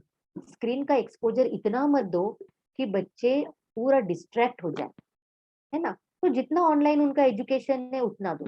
बाद में तो किताबें है ही हमारे पास, अगर टीचर ने मोबाइल में व्हाट्सएप पे मैथमेटिक्स के प्रॉब्लम डाल के दिए हैं कि बच्चे को ये प्रॉब्लम्स करने हैं, या किसी टीचर ने होमवर्क दिया है, मोबाइल पे दिया है व्हाट्सएप पे कि ये होमवर्क करना है, तो यू हैव अ बुक्स, आपके पास किताबें हैं, तो say your children to open your books and do the work. किताबों से करो बेटा, हमने किताबें लाई है, पैसे खर्चा किए हैं किताबों के लिए, सो यूज द बुक्स, बुक्स का इस्तेमाल करो ऐसे वक्त। लेकिन मोबाइल का मत दो उसको इस्तेमाल करने, ठीक है ना। जब तक ऑनलाइन क्लास था उसने इस्तेमाल कर लिया, अब जब होमवर्क करना है, अब जब पढ़ाई करनी है, use the books, start using the books. दूसरी बात, मोबाइल ऑनलाइन क्लासेस अपने सामने रखो, हॉल में करो, बेडरूम में अकेले बंद रूम में मत करो। आपका बेटा पढ़ाई करते समय पढ़ाई कर रहा है कि और कुछ कर रहा है, चैटिंग कर रहा है किसी के साथ, क्या कर रहा है, you should be aware of all that things. आपको अवेयर रहना बहुत जरूरी है, सो बी अवेयर, ये सारी जानकारी आपको बहुत जरूरी है मिलना। So use, stop using too much electronic चीजें, बंद कर दो बच्चों को देना, मोबाइल का इस्तेमाल कम करो, बच्चों को देना जहां जरूरत है उतना ही दो। तो उससे आपके बच्चे की स्टेबिलिटी बढ़ेगी, आपके बच्चे में कॉग्निटिव लेवल जिसको हम बोलते हैं, बोधात्मक क्षमता हम जिसको बोलते हैं, वो बढ़ेगा, क्योंकि वो धीरे धीरे धीरे धीरे किताबों पे कॉन्सेंट्रेट करेगा। धीरे धीरे वो जो बोर लाइन लगती है ना उसकी ब्लैक वाली लिखी हुई किताबों में, वो लाइन उसको प्यारी लगने लगेगी, वो उससे प्यार करना सिखाओ, मोबाइल से नहीं। तो stop using mobile too much, ठीक है, ये पहली चीज। दूसरी चीज ये है, उनको बोर होने दो। आप बोलोगे मैडम आप ये क्या बोल रहे हैं, कैसे बोर होने दो बच्चों को, अरे होने दो ना, क्या होता है थोड़ी देर बोर हो गए बच्चे तो। अगर वो बोलता है कि मम्मी मैं बोर हो रहा हूँ, तो बोलो कुछ नहीं होता बेटा, बोर हो गए तो हो गए, क्या फर्क पड़ता है। देखिए जब बच्चे बोर होने लगते हैं ना, तो वो खुद ही वेज ढूंढने लगते हैं, वो खुद ही ढूंढने लगते हैं कि मैं क्या करूं। कॉग्निशन लेवल वर्कआउट करना शुरू कर देती है।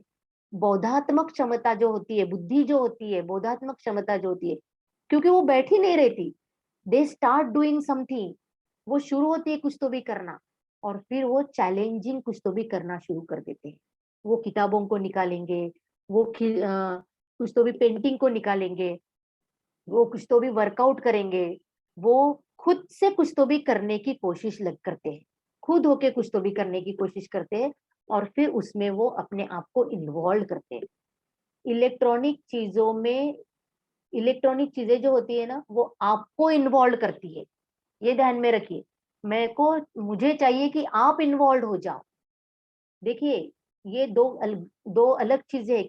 कोई आपको कैप्चर करे और किसी चीज को आप कैप्चर करो, ये दो अलग चीजें होती है। तो मेरा कहना है कि आप किसी के अंदर मत जाओ, आप किसी को कैप्चर मत करो, आप किसी को अपने आप को कैप्चर मत होने दो, बल्कि आप उसमें उतरो, आप खुद वो चीजें करो, आप खुद वो करने की कोशिश करो। फिर उनके आजू बाजू जो भी रहेंगे, खिलौने रहेंगे, कुछ चीज रहेंगी, तो वो तोड़ फोड़ करेंगे, उसको तोड़ने की कोशिश करेंगे, उसको जोड़ने की कोशिश करेंगे, उनमें से उनकी बोधात्मक जो चीजें उसको चालना मिलेगी। तो बी अ बोर, कुछ नहीं होता, थोड़ा सा बोर हो जाएंगे तो भी कोई, धीरे धीरे धीरे धीरे ये वर्ड्स भी उनके दिमाग से निकलना शुरू हो जाएगी। फिर वो नहीं बोलेंगे आपको कि मम्मी मैं बोर हो रहा हूँ, उनको पता चल जाएगा कि नहीं हमको ये करना है हमको। फिर वो क्या करेंगे, वो प्लानिंग करेंगे, सुबह उठने के बाद, क्लास खत्म होने के बाद, होमवर्क करने के बाद हमको क्या करना है। फिर वो सोचेंगे कि नहीं चलो आज हम ना साइकिल निकाल के साइकिलिंग करवा के आते हैं। फिर वो आपको बोलेंगे कि मम्मी मेरे फ्रेंड्स को फोन करो, हम आज स्कूल साइकिल चलाने जाएंगे। फिर वो साइकिलिंग के लिए बाहर निकलेंगे।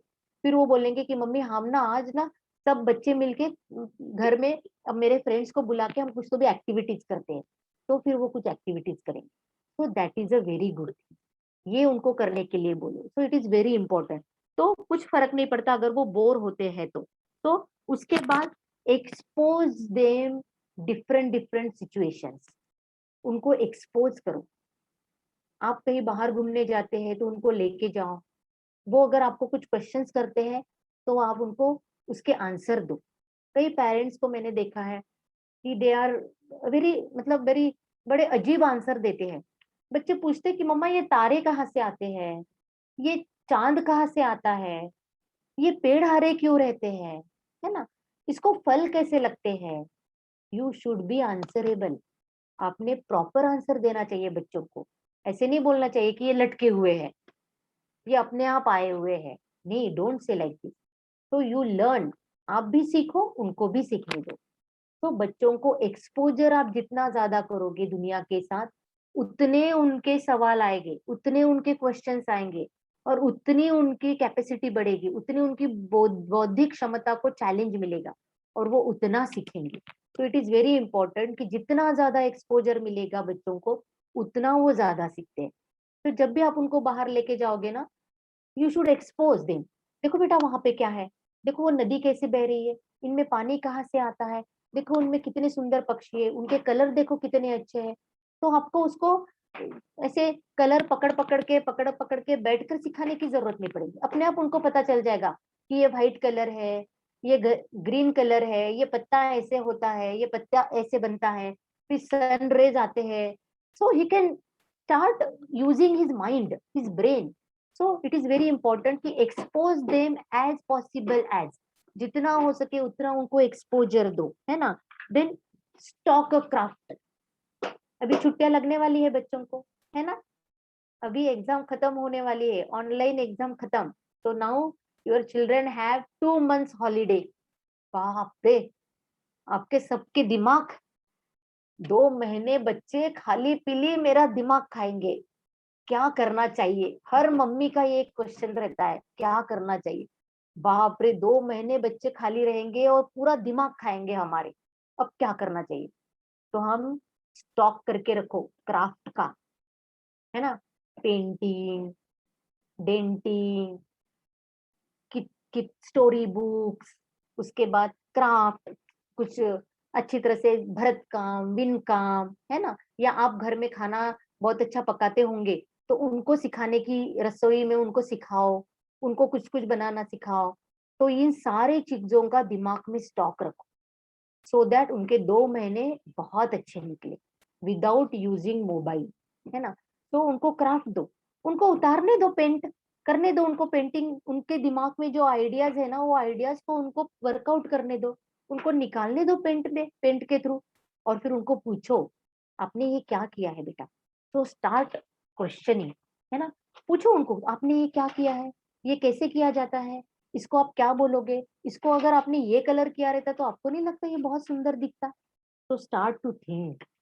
हाँ, तो स्टॉक करो, क्राफ्ट का स्टॉक जमा करो उनके लिए, so that they can start to think lot of things, है ना, वो सोचना शुरू कर दे। और उनको, उनके बुद्धि को चालना मिले, उनके बुद्धि को डेवलप करने के लिए हम लोग मोटिवेटेड करें, उनको करने दे। Then ask them a number of questions and give their opinion. उनको सवाल पूछो, अलग अलग सवाल पूछो और उनके ओपिनियन लो। कितने पेरेंट्स हैं ऐसे कि जो अपने बच्चों के ओपिनियन लेते हैं, अ वेरी फ्यू। मैंने देखा है बहुत कम पेरेंट्स होते हैं जो अपने बच्चों के ओपिनियन लेते हैं। हम हमेशा बोलते हैं अभी तो छोटा है मैडम, क्या उसके ओपिनियन लेना।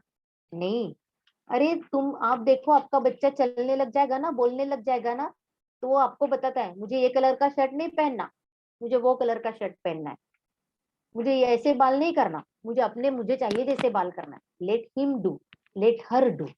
उसके ओपिनियन को वेटेज दो, उसके ओपिनियन को रिस्पेक्ट दो, सो दैट ही डेवलप्ड, उसका ओपिनियन डेवलप हो सके, बड़ा होने के बाद वो प्रॉपर ओपिनियन ले सके, खुद का प्रॉपर चैनलाइज हो सके, खुद के डिसीजन खुद ले सके, खुद अपने पैर पे खड़ा होते समय मुझे क्या करना है, मुझे क्या नहीं करना है, मैं क्या कर रहा हूँ, ये वो सोच सके। तो ये सारी चीजें अगर आप अभी से करते हैं तो ही बच्चे का डेवलपमेंट होता है, बुद्धि का, आईक्यू का।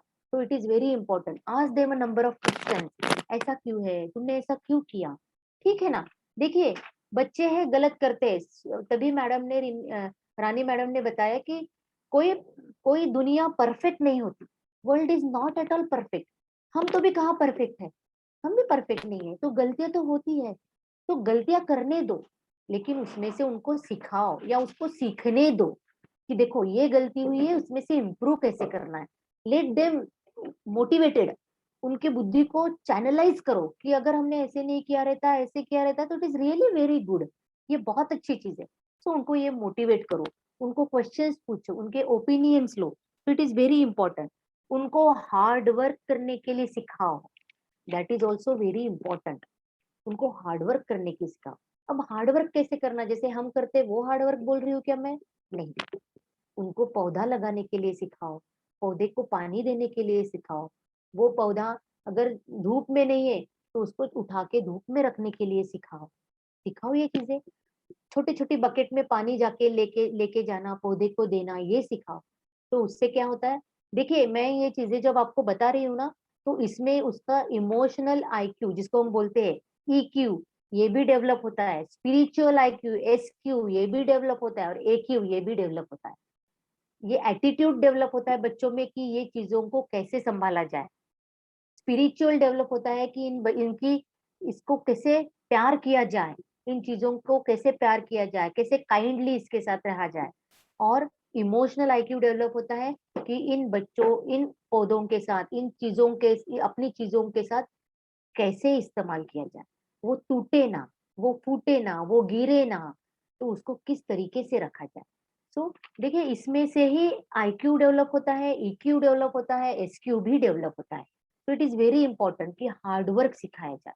अब जब ये बच्चे ना अपने खुद के पौधे तैयार करते हैं, अपने खुद की चीजें तैयार करते हैं, तो इनको उसको बेचना भी सिखाओ, earn money in a very simple simple way.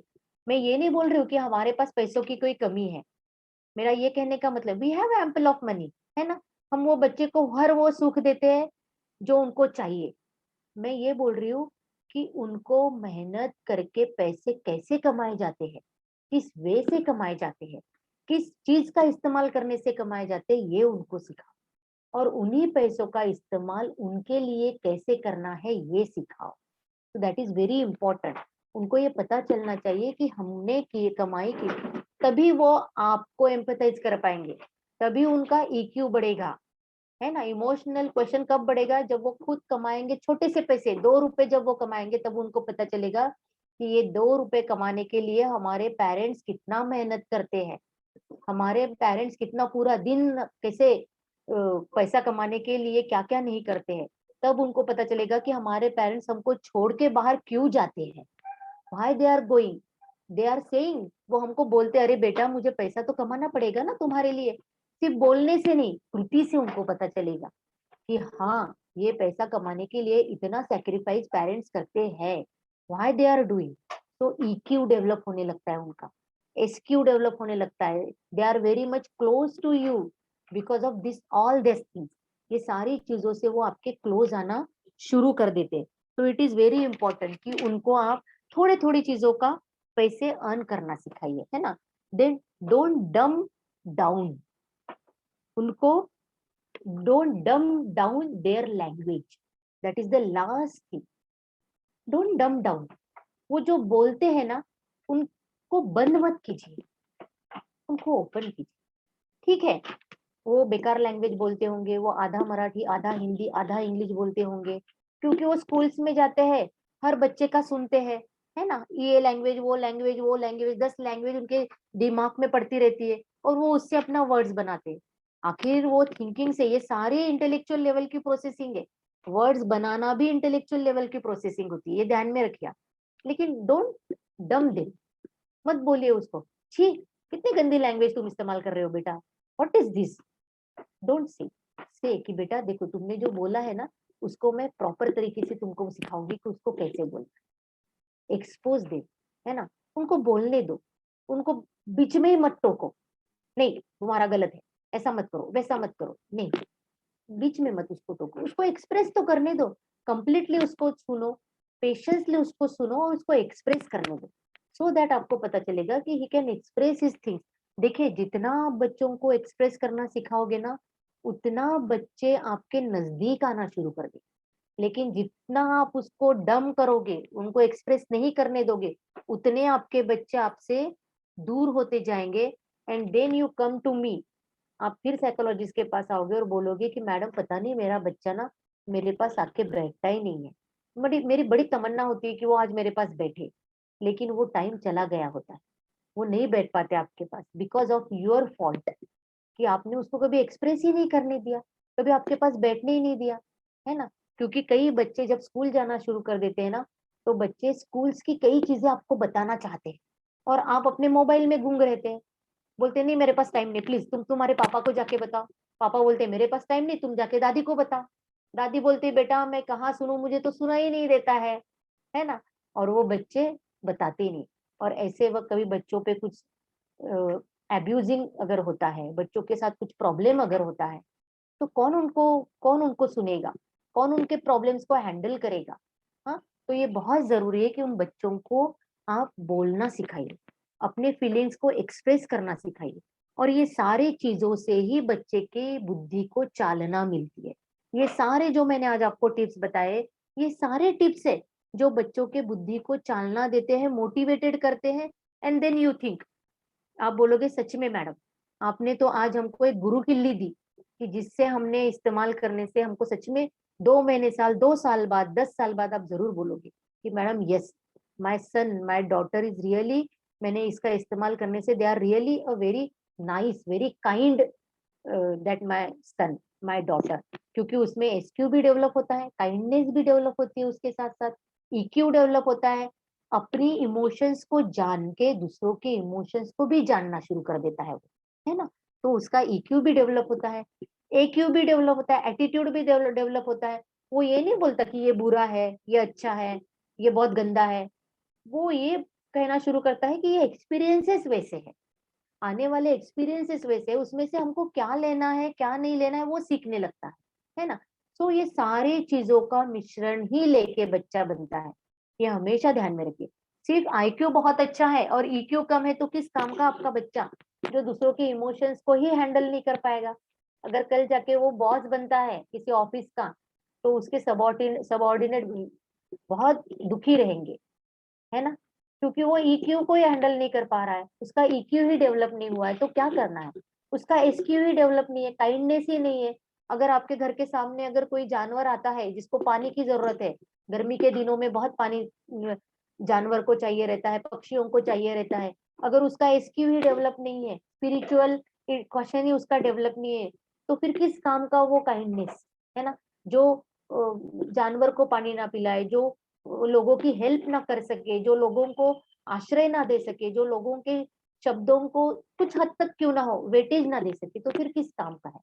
और वो एक्यू ही क्या है, जो बच्चों जो जो अच्छे बुरे में फर्क ना जान सके, अच्छा बुरा क्या है, परिस्थिति क्या है, सिचुएशन क्या है, इस चीज को ही ना जान सके। तो दैट इज वेरी इंपॉर्टेंट, ये बहुत जरूरी है कि इन सभी को मिलके आपका बच्चा बनता है, इस सभी को मिलके आपके बच्चे का क्या होता है, डेवलपमेंट होता है, और एक बहुत अच्छी हेल्दी पर्सनैलिटी उसकी बनती है। तो इट इज वेरी इंपॉर्टेंट, इन सब को लेके आप डेवलप करो, इन सबको लेके आप चलो, तो your child is very good. एक चीज को हमेशा ध्यान में रखो कि बच्चे ने डॉक्टर ही होना है, बच्चे ने इंजीनियर ही होना है, ये इतना मायने नहीं रखता जितना बच्चे एक अच्छा इंसान बने, एक अच्छा आदमी बने, फिर तो उसमें सब रहता ही रहता है, वो बराबर अपने आप को डेवलप करते हुए आगे लेके जाता है। तो that is a very important, and ये चीजें आप डेवलप करो बच्चों में, तो आपके बच्चे में अपने आप ही बहुत अच्छी तरह से इम्प्रूवमेंट आपको पता चलेंगे। तो thank you very much to listen me very patiently. आप इतने सारे लोगों ने बहुत पेशेंसली मेरी हर चीज को ध्यान से सुना, इसलिए मैं आप सबके बहुत बहुत आभारी हूँ। और Jai Shri Krishna, and thank you Rani madam and all that participants and all that ladies and gen, जितने भी पेरेंट्स है, इन सबको मैं सलाम करती हूँ कि आप अपने बच्चों के लिए प्रायोरिटी से टाइम देके उनका डेवलपमेंट कीजिए और उनको आगे बढ़ाइए। So thank you very much and नमस्ते। Thank you so much, Sumedha ma'am. That was a wonderful talk with you. Thank you. हम लोग क्या questions ले सकते हैं अभी, Yes, Dr. Sumedha? yeah, We are एक minute हो रहा है। actually nearing the end of the session. लेकिन Yes. कुछ questions जो यहाँ आए हुए हैं already, मैं वो लेना चाहूंगी। I just read out. Yes.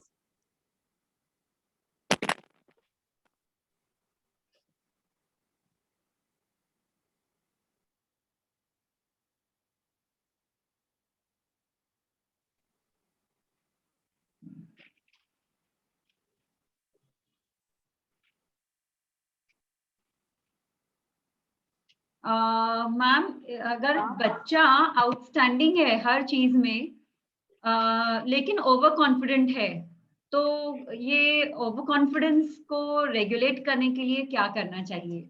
हाँ, देखिए मैंने ऐसा कई बार देखा है कि जो बच्चा बहुत शार्प होता है ना, जो बहुत ही ब्रिलियंट होता है, वो बच्चे ना थोड़े ओवर कॉन्फिडेंट होते हैं।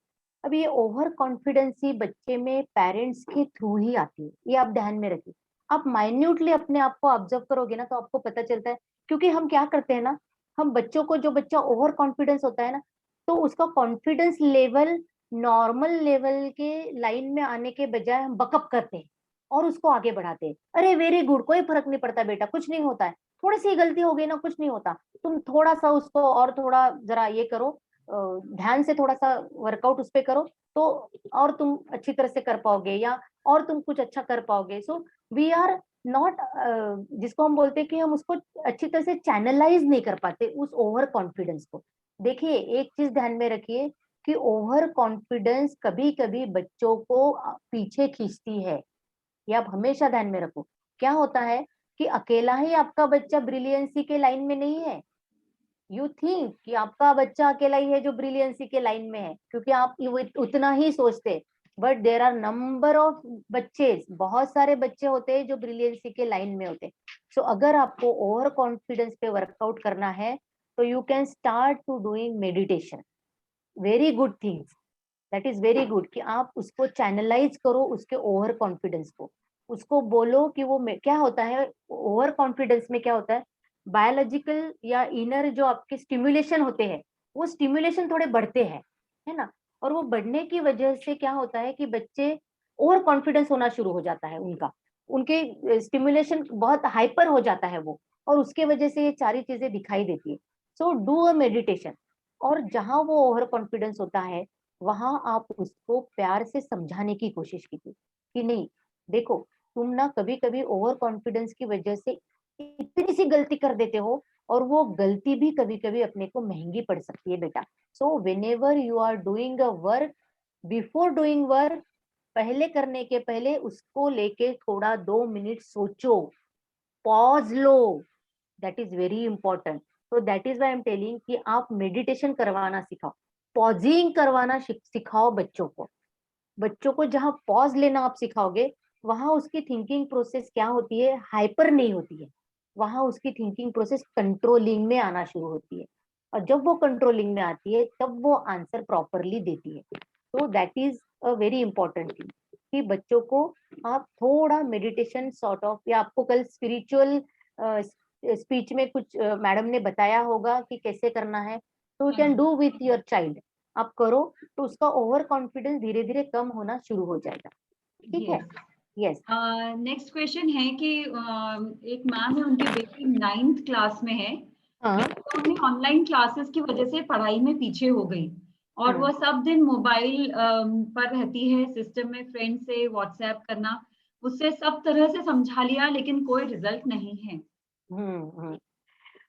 देखिए मैं तभी भी मैंने आपको बोला था, ठीक है, मैं मानती हूँ कि अभी हम जिस फेज से गुजर रहे हैं वो ऑनलाइन है, आई एग्री।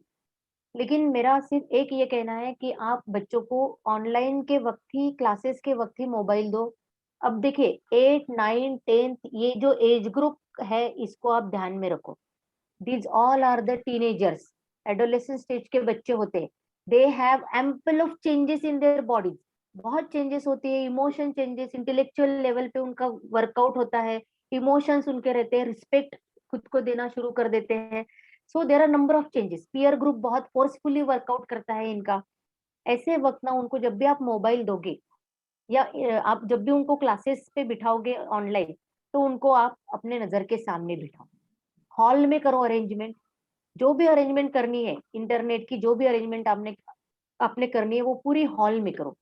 सो दैट उनके क्लासेस खत्म होने के बाद वो उनसे मोबाइल आप रख लो, उनसे मांग लो कि बेटा अभी आपका क्लास खत्म हो गया है, अभी आप। और दूसरी बात, जब वो ऑनलाइन क्लासेस पे रहते हैं ना, तो थोड़ा सा झांक के देखो, बहुत ज्यादा नहीं। कई बार पेरेंट्स ना बहुत इंटरफेयर करते रहते और उससे भी बच्चे इरिटेट होते। बहुत ज्यादा करने की जरूरत नहीं, बिल्कुल थोड़ा सा स्लाइटली देखो। और जब वो ऐसे आपकी तरफ देखे ना, तो बोलो कि नहीं, मैं सिर्फ आपकी मैडम का चेहरा देखना चाहती थी कि कौन सी मैडम आपको क्या पढ़ा रही है। देखिए, पेरेंट्स को टैक्टिस आनी चाहिए। देखिए, आप एक चीज को ध्यान में रखो, बच्चे आपके ही है, उनकी ही टैक्टिस बहुत रहती है। So you should learn that thing कि देखो क्योंकि अगर आप ये नहीं बोलोगे तो बच्चा बोलेगा कि मैडम तुम, मम्मी तुमको तो मेरे पे विश्वास ही नहीं है। तुमको मेरे पे विश्वास नहीं, इसलिए तुम झाक झाक के देखती हो। तो आपको ये आना चाहिए बोलना कि नहीं बेटा, मैं, मेरा विश्वास का यहाँ नहीं है, मैं सिर्फ देखना चाहती थी कि ऑनलाइन कौन सी मैडम तुमको कौन सा सब्जेक्ट पढ़ा रही है, सिर्फ वो मैं देख। और ऐसे वक्त पूरी नजर से देखो कि आपका बच्चा कॉन्सेंट्रेट पढ़ाई पे ही कर रहा है कि कहीं और वो चैटिंग कर रहा है। ये बहुत जरूरी है। दूसरी बात, यू शुड टेल हर और हिम कि ऑनलाइन या मोबाइल के साइड इफेक्ट क्या होते हैं। उनको ये बताना बहुत जरूरी है। आपको ये बताना चाहिए धीरे धीरे। देखिए, अभी वो बहुत ज्यादा देख रही है तो आप तुरंत बंद मत कीजिए। आप तुरंत बंद करोगे ना तो वो बहुत एग्रेसिव हो जाएगी, because she is in teenager, she is in adolescent stage. ये ध्यान में आप स्टेज भी ध्यान में रखो। उसका छोटा है तो ठीक है, एक आध बार हम मार देंगे, कुछ करेंगे, उसको थोड़ा सा डांट देंगे, but now she is adolescent stage. तो यू शुड बहुत प्यार से उसको आपको समझाना पड़ेगा कि बेटा आप अभी इतना मोबाइल का इस्तेमाल मत करो, हम आपको जरूर देंगे। So you can make a schedule. आप एक शेड्यूल बनाइए। उस शेड्यूल में अगर वो फ्रेंड के साथ बात करती है तो उसने कितना घंटा बात करना चाहिए, ये डिसाइड कीजिए। और बाकी का टाइम ना उसका डाइवर्जन कीजिए, आपके साथ कहीं तो भी उसको ज्वाइन कीजिए। आप, यू कैन, उनके लिए टाइम निकालिए आप, और बैठिए दोनों, मम्मी और बेटी, और मस्त बातें कीजिए। मस्त आराम से, तुम्हारे स्कूल के फ्रेंड्स कौन से हैं, वो क्या है, तुम्हारे स्कूल में कितने लड़के हैं, वो कैसे हैं, लेट हिम। चलो थोड़ा सा उनके साथ गपशप कीजिए आप। सो दैट ऐसे करते करते करते करते आप उनको मोबाइल से बाहर निकालिए, है ना। उनके लेवल में आके उनको किस चीजों में इंटरेस्ट है, वो चीजें ढूंढ के आपको ये चीजों में कमी करनी पड़ेगी। तो इस तरीके से थोड़ा थोड़ा धीरे, ये काम जल्दी नहीं होगा मैडम, आप ध्यान में रखिए। आपको थोड़ा धीरे से धीरे धीरे लेके ये करना पड़ेगा। सो ये हो जाएगा, है ना। और वंडरफुल, या, थैंक लेकिन आप यू सो कीजिए। मच। या मैम, अब थैंक यू। नेक्स्ट क्वेश्चन, आजकल बच्चों की यहाँ एक्सपेक्टेशन है कि हम उनकी सुने, वो हमारी सुनना नहीं चाहते। आईक्यू से रिलेटेड नहीं है, पर नहीं है। ठीक है, we can take that question. Yes yes yes yes yes. हाँ, बच्चों का ये रहता है कि हम उनकी सुने, है ना। वो हाँ तो सुनो, क्या फर्क पड़ता है। कई बार ऐसा होता है कि कई साल पहले हमने ही उनको सुनाया रहता है, चलो हाँ, हमारी सुनो, एक्चुअली तुम्हारी हम बात नहीं सुनेंगे। मैंने जो बोला है ना कि लैंग्वेज को डम मत करो बच्चों की। देखिए, बच्चे ओवर रोल होते हैं, ये हमेशा ध्यान। आज आपकी भूमिका जो है, कल उनकी ही वही भूमिकाएं होती है। बिल्कुल सही मैम। हाँ, ये आप कभी मत भूलिए। इसीलिए बच्चे छोटे हैं तो प्रॉपर पेरेंटिंग रोल अदा कीजिए उनके साथ, क्योंकि वेरी कभी ना कभी, हाँ, आपने बोला होगा उसको, चुप बैठ, मेरी बात पूरी सुन। क्यों तेरी सुनू तुम्हारी क्यों बात सुनो, अब तुम चुप बैठो। अब फिर अब वो बड़े हो गए, वो अब आपको बोल रहे हैं कि हमारी सुनो मम्मा, तुमको नहीं पता दुनिया में क्या शुरू है, तुम अब हमारी सुनो। कुछ नहीं होता मैडम, डोंट वरी, सुन लो थोड़ा सा, 4 दिन सुनते रहो। 5वें दिन उसको बोलो कि बेटा हमने सुना ना तुम्हारा, अभी थोड़ा सा हमारा भी तुम सुनो। कोई फर्क नहीं पड़ेगा, धीरे धीरे धीरे धीरे। देखिए, आप भी पेशेंस को बढ़ाओ। कुछ नहीं होता, बच्चे गलत अगर बता रहे हैं आपको तो उसको बोलो कि ये गलत है ना। लेकिन अगर वो कुछ अच्छा सुना रहे हैं तो सुनो, क्या प्रॉब्लम है उनका सुनने में, है ना। कोई उसके उसमें कोई गलतियां नहीं है कि वो अगर ऐसा बोल रहे हैं कि हमारी सुनो, it means you are not listening your children. इसके पीछे का रीजन, इसके पीछे का बैकग्राउंड शायद ये है कि आप बच्चों का सुन नहीं रहे हैं कहीं तो भी, है ना। सो प्लीज सुनो उनकी।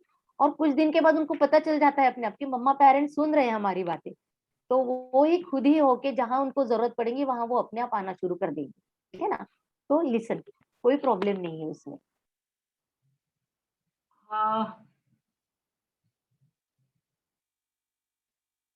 मेरी बेटी 16 साल की है। ज्यादातर वो हाइपर रहती है और मेरा सुनती नहीं है। मैं चाहे कितनी भी कोशिश कर लूं, पर वह मेरे साथ घर के काम करने में मेरा हाथ नहीं बटाती है। कभी-कभी बहुत डिफिकल्ट हो जाता है ये हैंडल करना। सबसे इम्पोर्टेंट है कि बच्चे हाइपर है तो फोकस नहीं कर पा रही होंगी शायद, है ना? क्योंकि हाइपर बच्चों का थोड़ा सा ये इशू जाता है कि they are not focusing their work. थोड़ी उसकी हाइपर एक्टिविटी के लिए आप उसको कुछ उसके फेवरेबल जो गेम होते हैं, लेकिन स्पोर्ट्स गेम ध्यान में रखिए, कोई भी गेम नहीं। जैसे दौड़ना है या स्पोर्ट्स कोई एक्टिविटी है ना, या डांस करना है, अगर वो डांस करती है, कथक सीखती होंगी, कथक अगर उसको अच्छा लगता होगा, तो you can start that activity.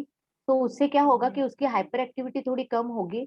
और दूसरी बात कि जब वो आपको हेल्प नहीं करती है कामों के लिए, तो उसको पूरा काम मत दीजिए। जैसे फॉर एग्जाम्पल आप सब्जी बनाने, आपको सब्जी बनाना है तो आप बोलो उसको कि मुझे प्लीज सब्जी काट के दो ना, तुम सिर्फ काट के दो, बाकी मत कुछ करो, बाकी मैं कर लूंगी, है ना? सो इनिशिएटिव करवाना सिखाओ पहले, है ना? वंडरफुल। जैसे आप खाना परोस रहे हैं तो उसको बोलो कि बेटा मैं खाना परोसती हूँ, तुम ग्लास लेके आओ, तुम प्लेट्स लेके आओ, चलो हम मिलकर करते हैं। मैं वंडरफुल। सारा चीज टेबल पे लेके जाती हूँ, तुम ग्लास और तुम चीजें साथ में लेके आओ। So don't give him her whole work, पूरा का वंडरफुल। पूरा मत दो उसको। धीरे धीरे, हाँ धीरे धीरे उसको वर्क दो, थोड़ा उसको दो, थोड़ा आप करो। तो क्या होता है कि बच्चों को ये पता चलता है कि हम लोग साथ साथ मिलके कर रहे हैं। कई बार हमारा ऐसा होता है कि हम पलंग पे बैठे रहते हैं और मोबाइल देखते रहते हैं, फ्रेंड के साथ चैटिंग करते रहते हैं, और फिर बच्चों को बताते जाओ मेरे लिए पानी लेके आओ बड़ा बेटा, है ना? जाओ मेरे लिए ऐसा करो बड़ा बेटा, जाओ मेरे लिए वैसा करो, है ना? तो डोंट डू लाइक दिस, है ना? क्या यस। है कि आप उनको साथ में लो ना, काम करने के लिए साथ में दो। और हाइपर एक्टिविटी के लिए थोड़ा अगर रिड्यूस करना चाहते हो, तो उसको डांस में अगर इंटरेस्ट है, कथक में इंटरेस्ट है, स्पोर्ट्स में अगर इंटरेस्ट है, साइकिलिंग में थोड़ी देर के लिए बाहर भेजो, उसको मास्क लगा के भेजो, साइकिलिंग करवाए, सो दैट उसकी हाइपर एक्टिविटी थोड़ी रिड्यूस करवाओ, तो she can do it very nicely. हाँ। Ma'am last question. हाँ। मेरी बच्ची 4 साल की है, किसी ने पूछा है। हम्म। She is good at studies लेकिन बहुत एग्रेसिव है और बहुत जिद्दी है, तो क्या करें? एग्रेशन कम करने के लिए 4 पेरेंट्स, साल की बच्ची है वो। हाँ, सबसे पहली इंपॉर्टेंट चीज ये है कि आप कितने एग्रेसिव है ये थोड़ा सा वर्कआउट कीजिए। देखिए 4 साल की बच्ची है, बिहेवियर उनका इमिटेटिंग रहता है, they are imitating whatever the parent is doing, they are also doing same thing. अगर आप थोड़ा एग्रेसिव है या आपके हस्बैंड थोड़े एग्रेसिव, कौन घर में एग्रेसिव है ये जानने की कोशिश करो आप। देखिए मैं अपने खुद का एग्जांपल बताती हूँ, I myself is very aggressive, मैं खुद भी थोड़ी एग्रेसिव, इसलिए मेरी बेटी भी थोड़ी एग्रेसिव है। आई एम टेलिंग यू, मतलब ये ट्रू है, क्योंकि मैं भी जल्दी एग्रेसिव हो जाती हूँ, तो वो भी एग्रेसिव है, लेकिन मुझे पता चला कि अरे मैं एग्रेसिव इसलिए वो सीख रही है, मेरा एग्रेशन वो सीख रही है, तो I will stop my aggression. मैंने अपना एग्रेशन थोड़ा कम किया, थोड़ा लो वॉइस से बात की करती हूँ मैं उसके साथ, जल्दी एग्रेसिव नहीं होती हूँ, खुद मतलब होने को भी जाती हूँ तो खुद को कंट्रोल कर लेती हूँ। So that then I start to see कि अभी वो भी धीरे धीरे थोड़ा अपना एग्रेशन कम कर रही है। सो 4 साल की बच्ची जो है वो इमिटेशन पे है फिलहाल, किसी ना किसी का इमिटेशन कर रही, कोई भी है, आपकी जॉइंट फैमिली है, मैं ये नहीं बोल रही कि आप एग्रेसिव है, हूसोएवर फैमिली में जिसका वो ले रही है। देखिए बच्चे हर तरफ नजर डालते हैं घरों में, घर में, है ना? सबके तरफ उनकी ध्यान रहता है, तो उनमें कौन एग्रेशन है, उनमें कौन जिद्दी है। देखिए जिद ये जो चीज है ना, ये भी आपको बहुत केयरफुली हैंडल करनी है। वहीं पे पूरी करना है जहाँ पे जरूरत है। पेरेंट्स को मैं एक और चीज आपको बताना चाहती हूँ कि पेरेंट्स का कैसे होता है, अभी फिलहाल हम ऐसे पेरेंट्स हैं जो बच्चों को सब कुछ देते हैं, we have ample of money, we have everything, तो हम बच्चों को सब वो देते हैं जो उनको चाहिए है, सब देते हैं। लेकिन ये हमको सोचना है कि हमको बच्चों को क्या देना है। देखिए चीजें देने से हम बच्चों पे प्यार करते हैं, ये गलत चीज है, very true. It is a wrong thing. हाँ, आप जो सोचते हैं कि मैं बच्चे की हर चीज कंप्लीट करती हूँ, हर चीज पूरी करती हूँ क्योंकि मैं उससे प्यार करती हूँ, this is wrong, totally wrong. आप बच्चे को एक किस दे दो तो आप प्यार करते हो मैडम, है ना? क्या जरूरत है चीजें देने की बच्चों को? आप उनको हक कर लो तो आप उनको प्यार करती है, आप उनको आई लव यू बोल दो तो आप उनसे प्यार करती है। उसके लिए चीजें देने की जरूरत नहीं है बच्चों को। और फिर बच्चे जिद्दी होने लगते हैं। आप हर डिमांड पूरी करते हो उनकी। वो मुंह से निकाले कि उनको गाड़ी देंगे, वो मुंह से निकालेंगे उनको फ्रॉक देंगे, वो मुंह से निकालेंगे उनको मोबाइल देंगे। Don't give this. डिसाइड करो कि उनको क्या देना है, ये डिसाइड करो आप। और फिर आप सोचो कि इसका जिद कैसे धीरे धीरे हम कम करें। नहीं तो ये तो शुरुआत की स्टेज है मैडम, ये जस्ट 4 years old, ये शुरुआती है। बड़ी होगी तो क्या होगा? तो स्टार्ट टू कंट्रोल, थोड़ा कंट्रोल करना सीखो और प्यार करना सीखो, लेकिन अलग तरीके से करना सीखो। Very true, very true. Thank you so much ma'am. Ma'am Yeah, यहाँ thank you, पर ma'am. कुछ क्वेश्चन हैंड रेजेस हैं, बट नाउ द हाँ. Time is totally have run out. Yes. मैं सभी से रिक्वेस्ट करूंगी, नेहा जी, निशा जी, लीना जी, दिया जी एंड दृष्टि जी, प्लीज प्लीज प्लीज आप अपने क्वेश्चन जरूर लिखिए, हम तक पहुंचाइए। मैं सुमिधा मैम तक पहुंचाऊंगी, आप डायरेक्टली भी उन्हें पहुंचा सकती हैं, उनका नंबर शेयर हो गया है यहाँ पर। तो आप लोग मतलब डोंट मिस दिस